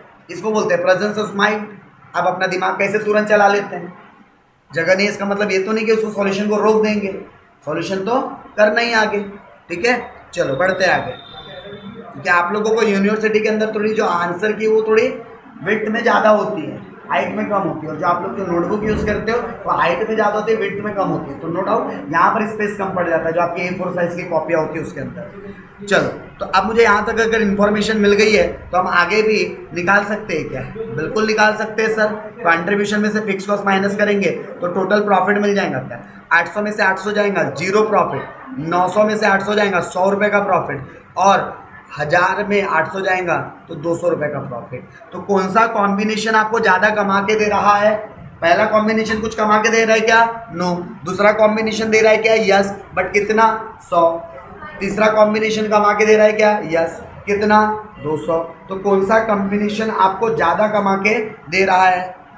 थर्ड वाला कॉम्बिनेशन। तो आप फाइनल आंसर अपना लिख देने का, आंसर सी, ऑप्शन सी। ठीक है, जिसके अंदर आपने प्रोडक्ट को कैसे मिक्स किया था? प्रोडक्ट जो सेल मिक्स था आपका कैसा था? इसके अंदर प्रोडक्ट सेल मिक्स आपका ए प्रोडक्ट आपके 200 यूनिट थे क्या? एंड बी प्रोडक्ट आपके 100 यूनिट थे क्या? Generated higher profit, generated higher profit, hence choice option C, choice option C. Done. तो ये आप लोगों को क्या करना है? आंसर में लिखना है। टफ था क्वेश्चन? इजी था? इजी था, बस क्वेश्चन समझ में आना चाहिए, राइट? एक बार अगर क्वेश्चन समझ में आ जाए तो कुछ टफ नहीं है, क्योंकि जितने कॉन्सेप्ट पढ़े उन्हें कॉन्सेप्ट के बियॉन्ड कुछ नहीं आता। बस दिक्कत ये होती है कि हम ना वो क्वेश्चन को इंटरप्रेट नहीं कर पाते। आप लोगों ने जितने कॉन्सेप्ट पढ़े अगर वो क्लियर है ना आप लोगों को, फॉर्मूले स्टेटमेंट, तो कहीं गाड़ी नहीं अटकेंगी। अटकती कहाँ है गाड़ी? जहाँ पे हम लोगों को कॉन्सेप्ट पता नहीं होता। जैसे बहुत सारे बच्चों का फर्स्ट सेम के अंदर स्टैटिस्टिक्स का पेपर बैक आया। ठीक है, कारण क्या था? क्वेश्चन टफ नहीं आए थे, क्वेश्चन में पूछ क्या रहा था बच्चों को वही नहीं समझ रहा था। तो वो इंपॉर्टेंट है, वो इंटरप्रिटेशन करना इंपॉर्टेंट है। और ऑब्वियस MBA लेवल के स्टूडेंट हो तो आप लोगों का इंटरप्रिटेशन लेवल स्ट्रांग होना चाहिए। और वो कैसे स्ट्रांग होगा? तो अगेन आप क्वेश्चन को जब पढ़ते हो ना तो उसको रियलाइज करो कि सामने वाला पूछना क्या चाहता है, और जो पूछना चाहता है वो हम कैसे निकाल सकते हैं।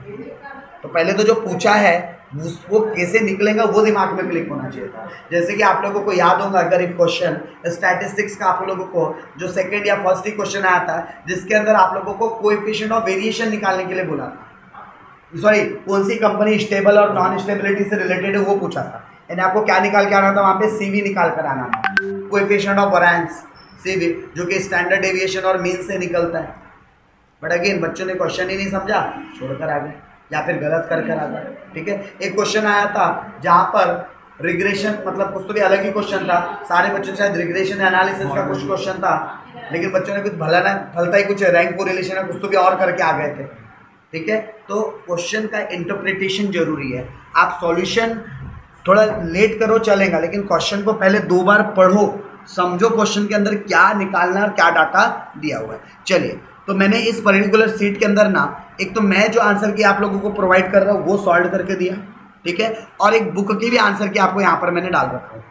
ये बुक वाले ने सॉल्व किया, यानी बुक वाले का प्रेजेंटेशन है, लगभग देखोगे तो सिमिलर है पहला वाला पार्ट, ठीक है, और सेकेंड वाला पार्ट बुक वाले ने अलग अलग किया। जैसे प्रोडक्ट ए का मिक्स अलग निकाला है, नील प्रॉफिट आया था हमारा भी, फिर प्रोडक्ट बी का मिक्स को उसने अलग निकाला है, फिर प्रोडक्ट सी के मिक्स को अलग निकाला है, ठीक है। और हियर सी मीन्स कॉन्ट्रीब्यूशन, अच्छा सी का फुल फॉर्म बता रहा है सॉल्यूशन वाला, ठीक है। इसने वो इंटरप्रिटेशन यहाँ नहीं दिया है, बट अपन यहाँ पर इंटरप्रिटेशन लिखेंगे जो मैंने आंसर में लिखा ना कि option C product sale mix, जहाँ पर हम ए प्रोडक्ट को इतना मिक्स कर रहे हैं, बी को इतना मिक्स कर रहे हैं, जनरेटेड हायर प्रॉफिट, हैंस हमने वाला प्रॉफिट क्या करना चाहिए, चॉइस करना चाहिए।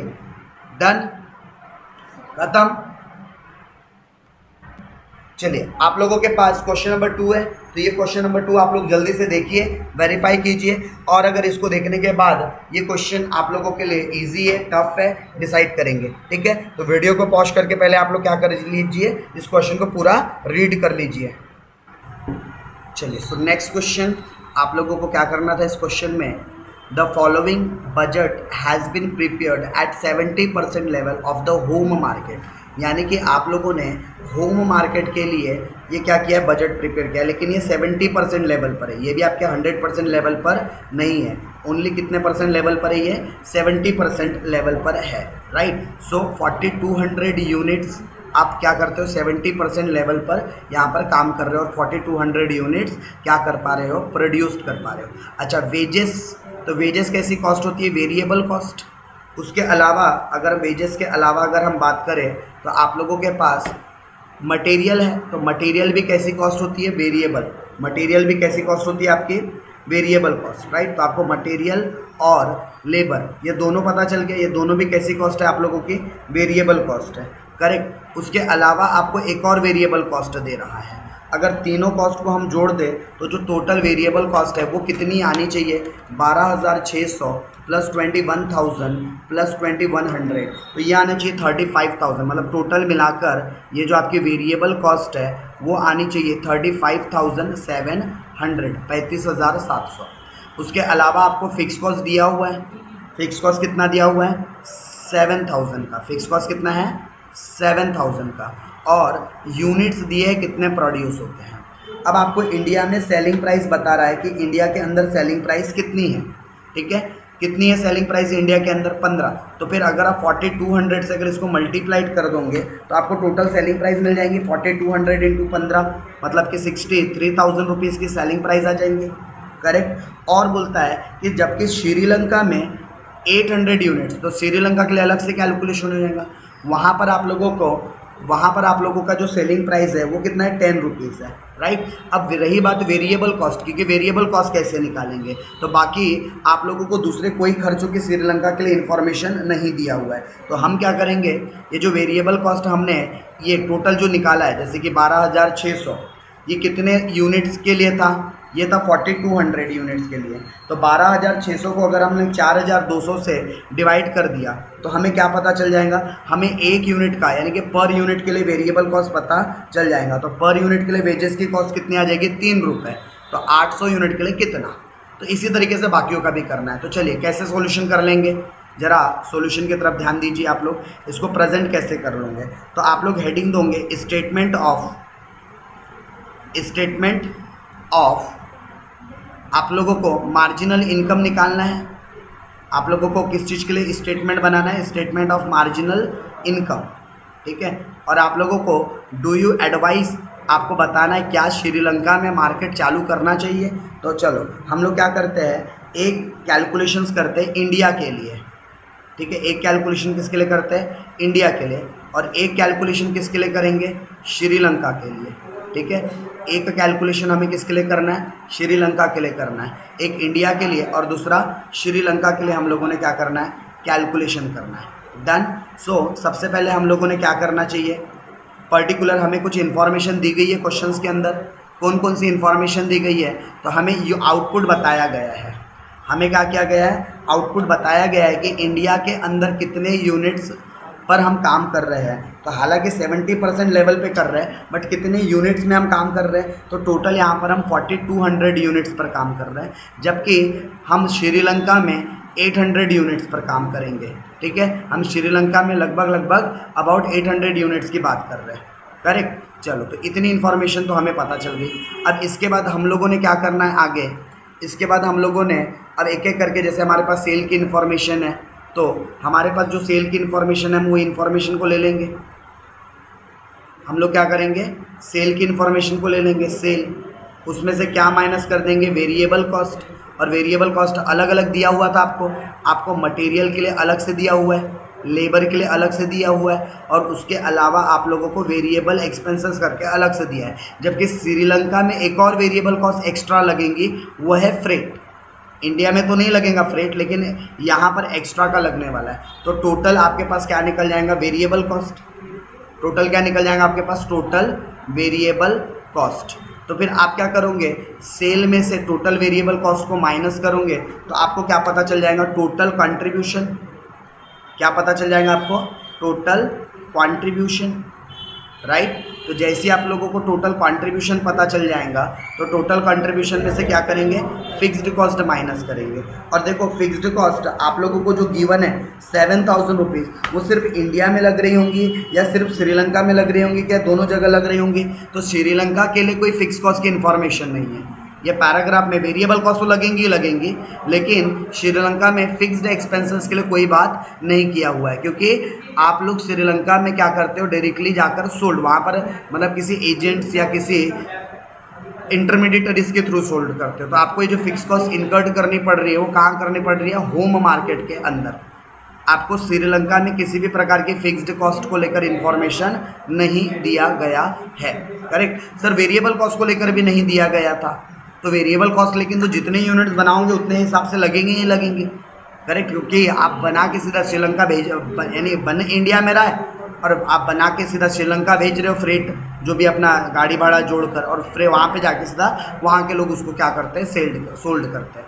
तो यहाँ पर आप लोगों को फिक्स कॉस्ट पता चलने के बाद आप क्या निकाल सकते हो, अपना प्रॉफिट निकाल सकते हो। क्या कैलकुलेट कर सकते हो, फिक्स कॉस्ट माइनस करने के बाद टोटल कंट्रीब्यूशन से फिक्स कॉस्ट माइनस करेंगे तो क्या पता चल जाएगा, नेट प्रॉफिट पता चल जाएगा।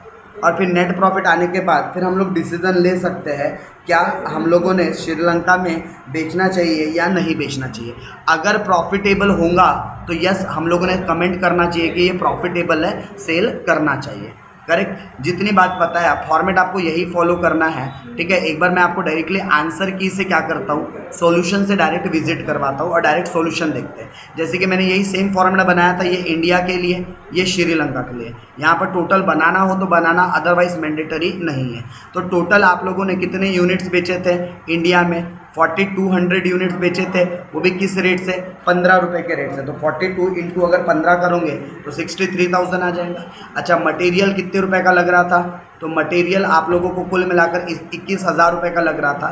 तो अगर एक यूनिट के लिए निकालोगे 21,000 डिवाइडेड बाई 4,200 तो 5 रुपये आ जाता है। सेम वेजेस भी अगर आप 12,600 डिवाइडेड बाई अगर क्या करते 4,200 तो आपको एक यूनिट के लिए पता चल जाता 3 रुपये। और वेरिएबल कॉस्ट भी अगर सेम 2100 डिवाइडेड बाई 4,200 करते तो एक यूनिट के लिए आपको पता चल जाता 50 पैसे, करेक्ट। और इन सबको जोड़ दोगे तो टोटल मार आपकी कॉस्ट कितनी आ जाएंगी ये। और अगर आप पर यूनिट में अगर जोड़ दोगे टोटल कॉस्ट तो 5 रुपये प्लस 3 रुपये प्लस आपका 0.5, मतलब कुल मिलाकर पर यूनिट 4200 इंटू 8.5 रुपये आपका पर यूनिट में आ जाता है, अगर आप पर यूनिट में निकालते हो। सेम अगर श्रीलंका की बात करूं तो यहाँ पर सेलिंग प्राइस कितनी थी, 800 यूनिट इंटू 10 रुपये, ये आपका 800 इंटू 5 रुपये। यहाँ पर भी आप लोगों का 800 इंटू 3 रुपये और यहाँ पर 800 इंटू 50 पैसा। उसके अलावा 800 इंटू टोटल 8.5 रुपये। तो कुल मिलाकर आप लोगों को ये मार्जिनल कॉस्टिंग मिल गया। और बात करते हैं कंट्रीब्यूशन, तो सेल में से वेरिएबल कॉस्ट माइनस करेंगे तो कंट्रीब्यूशन आएगा और माइनस फिक्स कॉस्ट करेंगे तो प्रॉफिट आएगा। तो देखो श्रीलंका में बेचने से हमको क्या हो रहा है, 1000 रुपीज़ का प्रॉफिट हो रहा है। तो हमारा सजेशन क्या होना चाहिए, it is advisable to try for the Sri Lanka. मतलब हम एडवाइस कर रहे हैं कि श्रीलंका में अपने ट्राई करना चाहिए, बिकॉज वहाँ पर हमें कंट्रीब्यूशन जनरेट हो रहा है, मतलब हमारे बिजनेस प्रॉफिट में है। सो हम लोगों ने डेफिनेटली श्रीलंका में हमने पर यूनिट के हिसाब से क्या करना चाहिए, सोल्ड करना चाहिए। क्यों, क्योंकि इसकी वजह से हम 1000 रुपये एडिशनल प्रॉफिट जनरेट कर पा रहे हैं। तो हम लोगों ने श्रीलंका में बेचना चाहिए क्या, यस। तो हमारी एडवाइस क्या रहेगी, सजेशन क्या रहेगा कि बेचना चाहिए। बस यही सेम सॉल्यूशन मैं आपको यहीं पर प्रेजेंटेशन करके दिखाता, जो सेम यहाँ पर सजेस्टेड सॉल्यूशंस के अंदर आप लोगों को प्रोवाइडेड है। होप आप लोगों को ये क्वेश्चन समझ में आ गया है। चलिए अब आप ये क्वेश्चन समझने के बाद हम लोग आगे बढ़ते हैं और ये नेक्स्ट क्वेश्चन है। तो नेक्स्ट क्वेश्चन क्विकली हम लोग एक बार पहले क्या कर लेते हैं, गो थ्रू कर लेते हैं। जैसे कि आप लोगों को क्वेश्चन नंबर 3 के अंदर क्या दिया हुआ है, पेप्सी कंपनी है, ठीक है। और क्योंकि अगर ज़्यादा टफ नहीं होगा तो मैं सीधा आंसर की के साथ ही आप लोगों को विजिट करवाऊँगा, ताकि हमारा थोड़ा सा जल्दी ये चीज़ हो जाए। पेप्सी कंपनी है जो कि सिंगल आर्टिकल प्रोड्यूस करती है और उनकी सेलिंग प्राइस पर यूनिट कितनी है, सेलिंग प्राइस पर यूनिट कितनी, 40 रुपये, जबकि मार्जिनल कॉस्ट पर यूनिट कितना है, 24 रुपये। तो फिर आप लोगों को यहाँ से क्या पता चल जाएगा, क्वांट्रीब्यूशन 16 रुपये आ जाएगा क्या पर यूनिट। आपको क्या पता चल गया, क्वांट्रीब्यूशन पता चल गया 16 रुपये per unit and fix cost आपको गिवन है। करेक्ट। चलिए अब पीवी रेशियो निकालने बोला है तो क्या हम पीवी रेशियो निकाल सकते हैं? यस। फॉर्मूला क्या है हमारा फॉर्मूला होता है contribution divided by sale into 100, contribution divided by sale into 100। So हम पीवीआर निकाल सकते हैं। फिर अगली चीज ब्रेक इवन सेल अगर निकालना है तो उसके लिए फॉर्मूला क्या है? Fixed cost divided bye PVR. और अगर यूनिट्स में निकालना होता तो फॉर्मूला क्या होता? Fix cost divided by contribution per unit. Correct. फिर उसके बाद अगला पॉइंट था sale to earn a profit of ₹2000। ठीक है, तो आप लोगों को sale to earn a profit, तो आप लोगों को अगर 2000 रुपये का प्रॉफिट कमाना है तो उसके लिए कितने का सामान बेचना पड़ेगा? तो उसके लिए फॉर्मूला क्या यूज़ करेंगे? प्रॉफिट प्लस फिक्स कॉस्ट, या आप ऐसा भी बोल सकते हो fix cost plus profit divided bye PVR, तो आपको क्या पता चल जाएगा? आपको सेल पता चल जाएगा। फिर आपको क्या निकालना था? प्रॉफिट निकालना था। अब सेल्स गिवन है तो आप कैसे निकालोगे? सेल्स इनटू पीवीआर, तो माइनस फिक्स कॉस्ट। सेल्स भी पता है, अब सेल्स कितना लेने का? 60,000। पीवीआर आप ऑलरेडी इस फॉर्मूले से निकाल कर आओगे और फिक्स कॉस्ट क्वेश्चन के अंदर गिवन है। करेक्ट। अच्छा, फिर लास्ट पॉइंट में क्या निकालना था? न्यू ब्रेक इवन सेल निकालना था। If the price is reduce by 10%, अगर प्राइस 10% से रिड्यूस हो जाए तो अब नया आपका बीईपी कैसा निकलेगा? तो देखो, अगर सेल प्राइस 10% से कम हो जाए तो नया सेल कितना आ जाएगा आपका? 36 रुपीज़ का। और मार्जिनल कॉस्टिंग में तो कोई चेंज नहीं है, तो आप लोगों का यहाँ पर 12 रुपीज़ कॉन्ट्रीब्यूशन पर यूनिट आ गया। तो इसकी वजह से अब क्या बदल जाएगा? पीवीआर, यानी कि आप क्या निकाल पाओगे? नया पीवीआर। तो नया पीवीआर का फॉर्मूला क्या बन जाएगा? न्यू कॉन्ट्रीब्यूशन जो कि 12 रुपये आया डिवाइडेड बाय न्यू सेल जो कि 36 रुपीज़ आया इंटू 100। सो फिर आप लोगों को नया क्या पता चल जाएगा? पीवीआर। सो नया पीवीआर आप लोगों को पता चल गया तो अब आप क्या भी निकाल सकते हो? New BEP. अब न्यू बीईपी कैसे निकलेगा? फिक्स्ड कॉस्ट डिवाइडेड बाय जो न्यू वाला पीवीआर आया था उससे, करेक्ट। तो बस आपको फॉर्मूले में वैल्यूज को पुट करना था। चलिए, तो मैं आंसर की के साथ ही आप लोगों को गो थ्रू करवा दूँ। ठीक है, ये उसका आंसर की है। तो जो हम लोगों ने काम किया, बस हम लोगों ने स्टेटमेंट फॉर्मेट में कर लेने का है। सारी चीज़ें हम लोगों ने स्टेटमेंट फॉर्मेट में कर लेने का। जैसा सेल माइनस वेरिएबल कॉस्ट, तो क्या आ जाता है? कंट्रीब्यूशन 40 रुपये का सेल था और 24 रुपये का वेरिएबल कॉस्ट था, तो 16 रुपये का कंट्रीब्यूशन। तो सबसे पहले पीवीआर निकालना था। 40% आता, कैसे आता? Contribution divided by sale into 100। फिर जैसे ही आया तो आपको बीईपी का फॉर्मूला पता था, fix cost divided bye PVR. तो आप लोगों को फिक्स कॉस्ट पता था, कितना था फिक्स कॉस्ट हमारा? 16,000, और डिवाइडेड बाय पीवीआर पता है कितना? 40%। तो आपको 16,000 डिवाइडेड बाय अगर 40% करते तो 40,000 का सेल आ जाता। और यही अगर आंसर आपको काय में निकालना होता है यूनिट्स में, तो 16,000 डिवाइडेड बाय 16 रुपये, तो 16,000 डिवाइडेड बाय 16 रुपये कितना आ जाता? 1000 यूनिट्स। और सेम आप लोगों को सेल्स निकालना था अगर प्रॉफिट गिवन है तो उसके लिए फॉर्मूला क्या? Fix cost plus profit divided bye PVR, अगर रुपीज़ में निकालना है तो। और अगर यूनिट में निकालना होता तो fix cost plus profit divided by contribution per unit. Again सिर्फ वैल्यूज़ रखना था। करेक्ट। तो यहाँ पर अगर आप लोग सारे भी अगर वैल्यूज चेक करोगे तो सिमिलरली जैसे डिजायर्ड प्रॉफिट को लेकर पूछा था तो sales into PVR minus fix cost, तो आपको पता चल जाता आंसर 8000। और फिर नया बीईपी तो उसके लिए पहले नया पीवीआर निकालना पड़ता जो कि 33.33% आता, और ये निकल जाता तो फिर आपका नया क्या भी निकल जाता? बीईपी सेल निकल जाता। करेक्ट। तो इस तरीके से आप लोगों ने इसको क्या करना चाहिए था? सॉल्व करना चाहिए था। होप आप लोगों का इसका जो सॉल्यूशन है आप लोगों को क्लियर है। ठीक है, इसका सॉल्यूशन आप लोगों को प्रॉब्लम नहीं दे रहा है, राइट?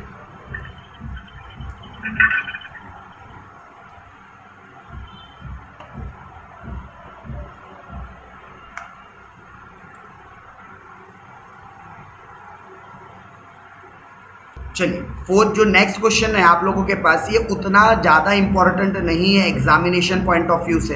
ठीक है, कंपनी का पीवी रेशो दिया है और बोलता है by what percentage must be the increase to offset the reduction in the selling price. ठीक है, तो this is not a relevant question, सिर्फ आप एक एडिशनल नॉलेज के हिसाब से देख सकते हो, otherwise this question is not important. इसका आंसर की आपके साथ मैं ये शेयर कर देता हूँ, आप लोग डायरेक्टली एक बार आंसर की देख लीजिएगा। ये एग्जामिनेशन पॉइंट ऑफ व्यू से क्या नहीं है, इंपॉर्टेंट नहीं। बस यहाँ पर एक बात ध्यान रखना, आपको अजम्पशन लेना है कि सेल 100% है। सेल अगर 100% है तो आपका PVR अगर 40% होगा तो वेरिएबल कॉस्ट 60%, और फिर वहाँ से एक प्रोपोर्शनेटली कैलकुलेशन करना पड़ेगा। यानी आपने सेलिंग प्राइस को 100 रुपीज़ अज्यूम किया, कहीं दिया नहीं है, हमने अज्यूम किया, अजम्पशन बेसिस पर ये सॉल्यूशन होगा। करेक्ट, एग्जाम ओरिएंटेड क्वेश्चन नहीं है, इसलिए मैं इस क्वेश्चन के साथ आगे नहीं बढ़ रहा हूँ। ठीक है, फिर नेक्स्ट क्वेश्चन की तरफ चलते हैं, क्वेश्चन नंबर 5। ठीक है, आप क्वेश्चन नंबर 4 एक बार सेल्फ ट्राई कर लीजिएगा, बहुत ज़्यादा एग्जाम के लिए वो रेलेवेंट क्वेश्चन नहीं है। यस, अब नेक्स्ट क्वेश्चन अगर हम देखें, कौन सा, क्वेश्चन नंबर 5, तो ये बोल सकते हैं कि हाँ भाई एग्जाम के लिए थोड़ा सा रेलेवेंस है।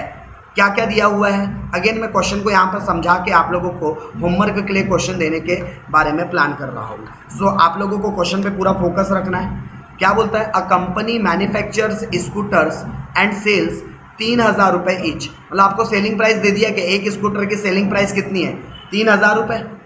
एक स्कूटर कितने में सेल होता है, बोलता है 3000 रुपये में, मतलब आपको सेलिंग प्राइस पता चल गई। और बोलता है an increase of 17% in the cost of material and 20% labour cost. और आपका मटेरियल कितने परसेंट से इंक्रीज होगा, 17, और आपका लेबर कितने से इंक्रीज होगा, 20।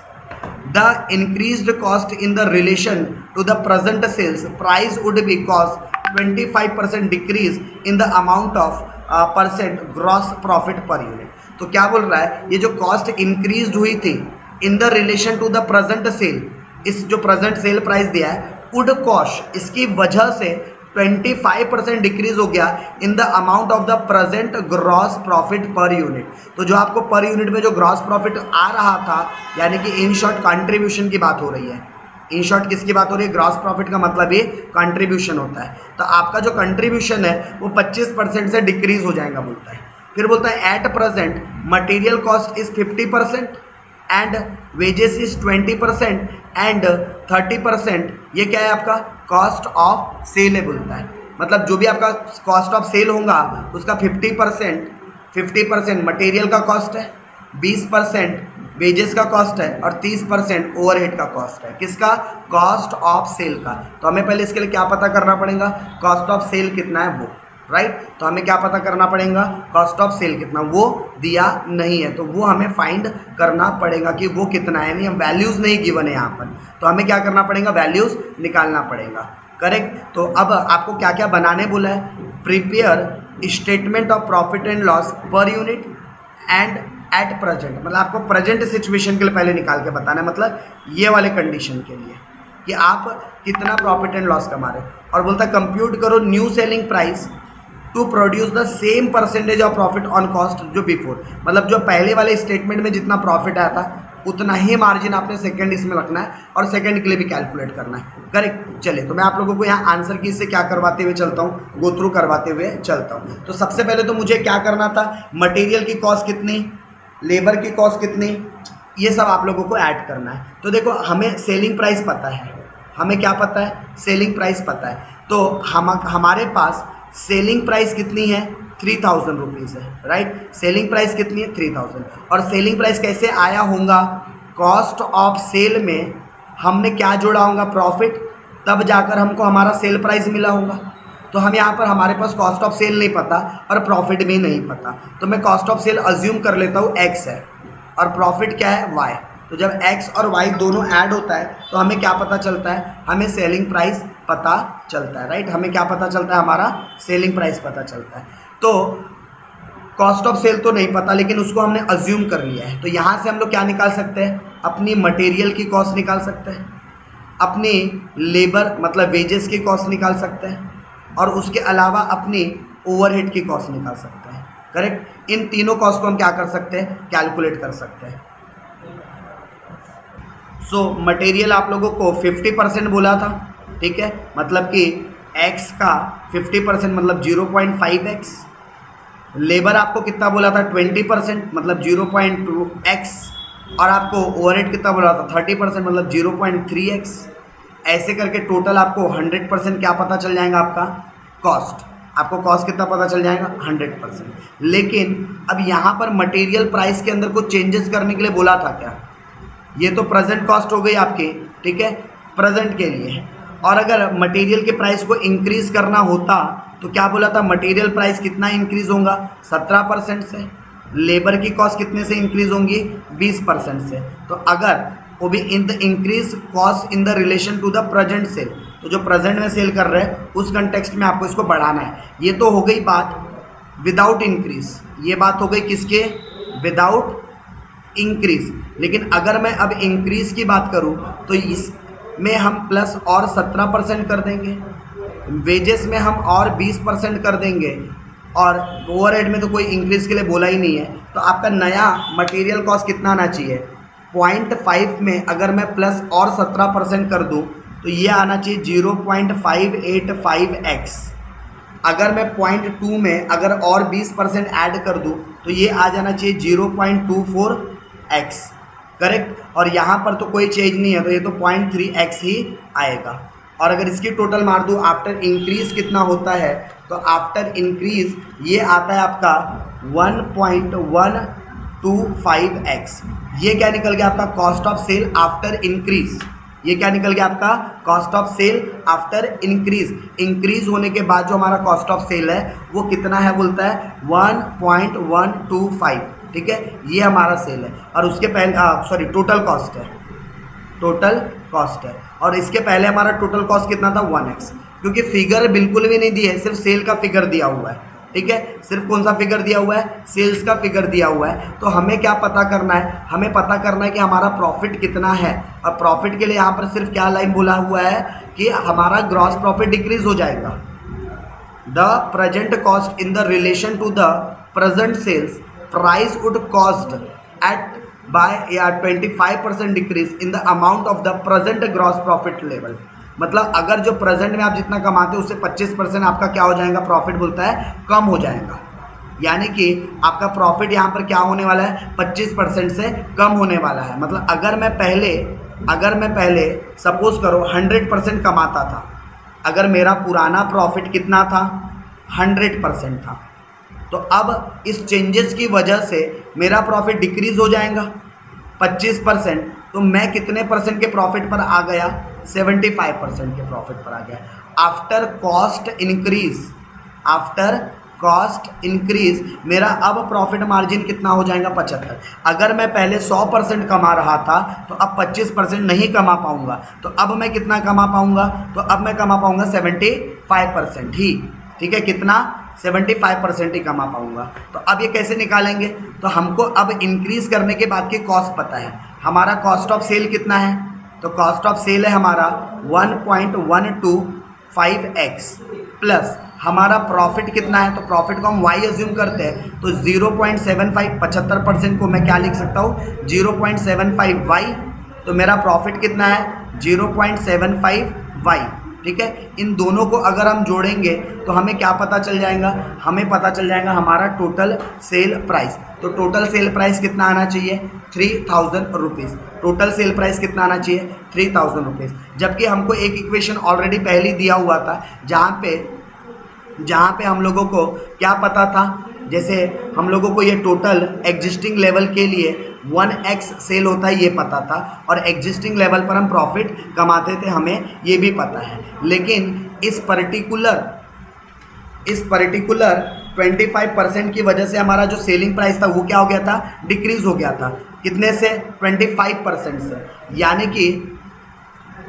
कि मेरा जो सेल 3000 रुपये था, अब ये सेल 3000 से कम होकर, अब ये 3000 से 25% से अगर ये कम हो जाएगा तो 25% कितना होता है 3000 का, 750 रुपये होता है। तो ये कम हो जाएगा तो नया सेल कितना आएगा, 2250 रुपये।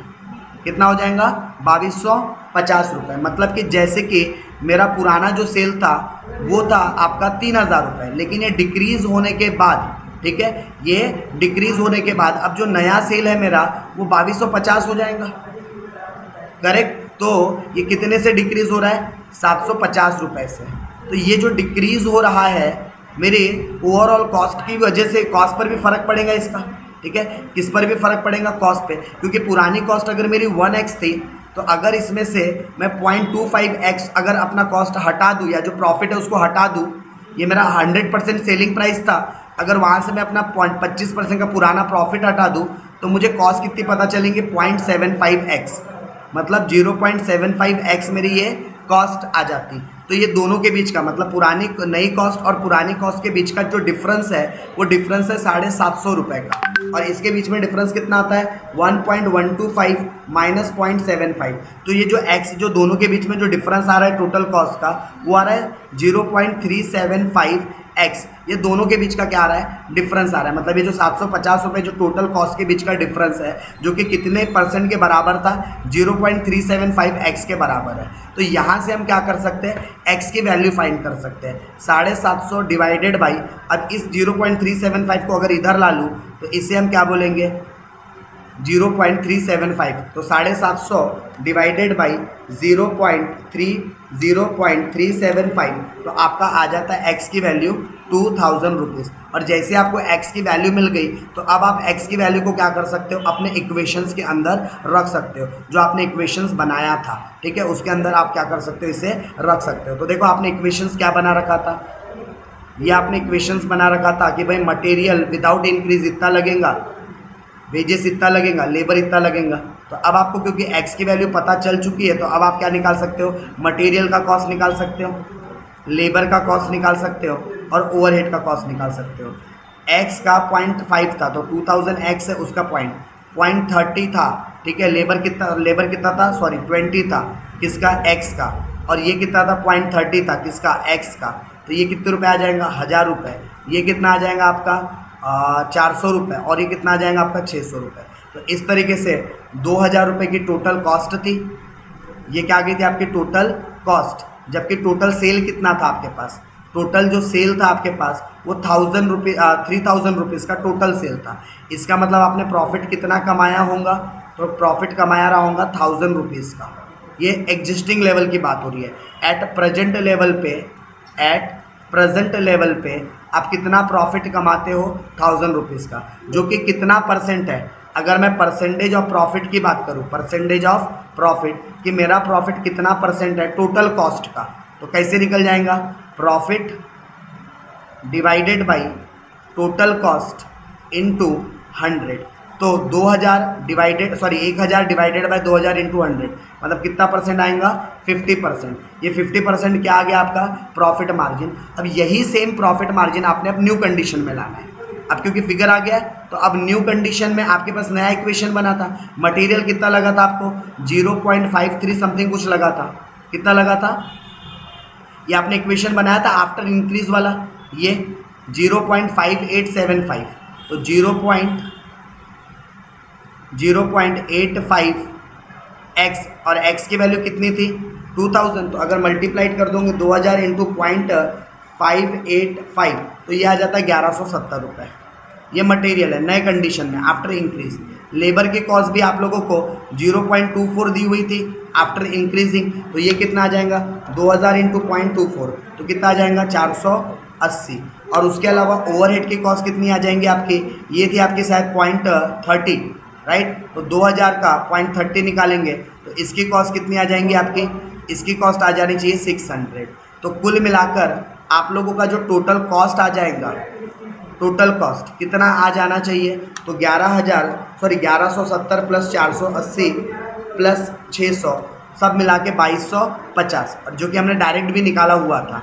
अब क्योंकि आपको टोटल कॉस्ट का 50% प्रॉफिट लेना है क्या, क्योंकि प्रॉफिट मार्जिन सेम रखना था, तो 2250 का 50% कितना होगा, तो ये होगा 1125।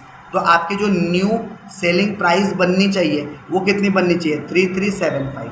तो हमको ये एक चीज़ निकाल कर देनी थी कि अगर हमने सेम प्रॉफिट परसेंटेज को मेंटेन करना है तो नया सेलिंग प्राइस कितना आना चाहिए। दो चीज़ बोला था, प्रॉफिट एंड लॉस का स्टेटमेंट बनाओ पर यूनिट, कितना हमें प्रॉफिट एंड लॉस होता है। तो यहाँ पर पर यूनिट वाइज, क्योंकि इन्फॉर्मेशन ही पर यूनिट वाइज दी है, तो ये जो भी चीज़ हम बना रहे हैं, ठीक है, तो सेल माइनस प्रॉफिट, ये जो स्टेटमेंट बन रहा है आप बस सेल को ऊपर ले लोगे तो यही इनकम स्टेटमेंट कहलाएगा, या फिर बाद में भी करोगे तो भी आपके लिए ये statement of profit and loss ही है, इनकम स्टेटमेंट है।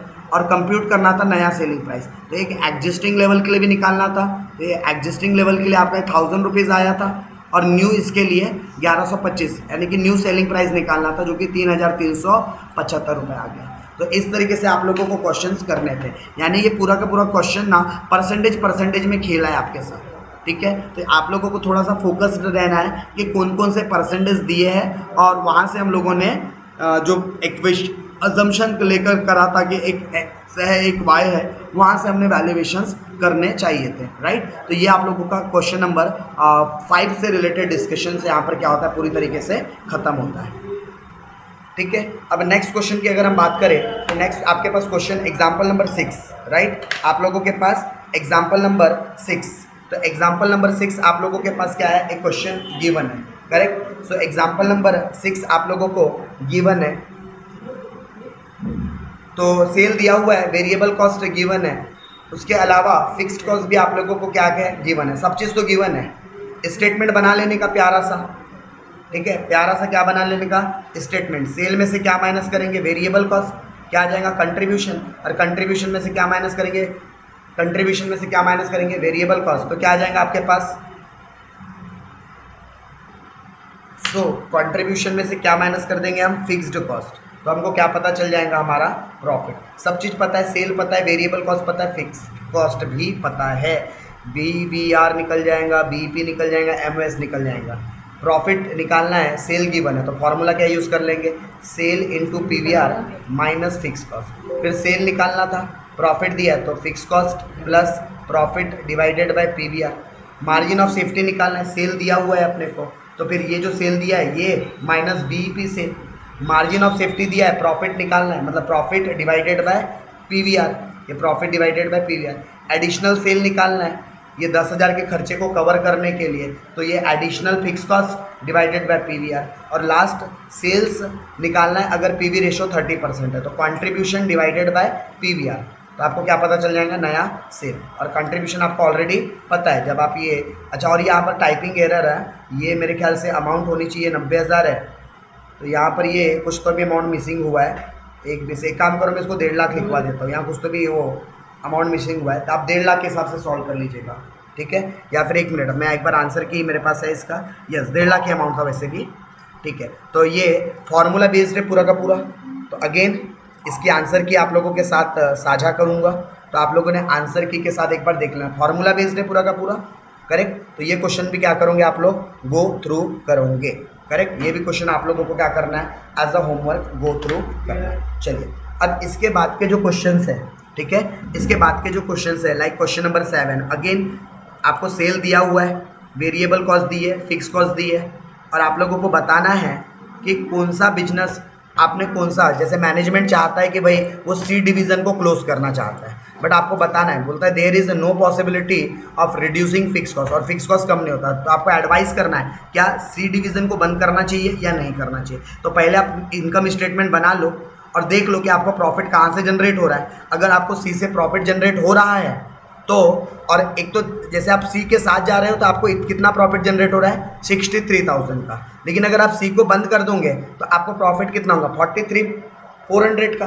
तो यानी कि आपका जो यहाँ पर कंक्लूजन है या सजेशन है वो क्या होना चाहिए, C को बंद नहीं करने का कंक्लूजन होना चाहिए, क्योंकि अगर आप C को बंद करने जाते हो तो आप नुकसान में जाओगे। तो आपका सजेशन क्या होना चाहिए यहाँ पर कि जो आप लोगों का प्लांट C है वो क्या नहीं होना चाहिए, क्लोज्ड नहीं होना चाहिए, मतलब उसको आपने बंद नहीं करना चाहिए, ये आपका सजेशन होना चाहिए, राइट। सो ये क्वेश्चन भी आप लोगों ने एक बार अटेम्प्ट करना है अपने एंड से, अपने साइड से।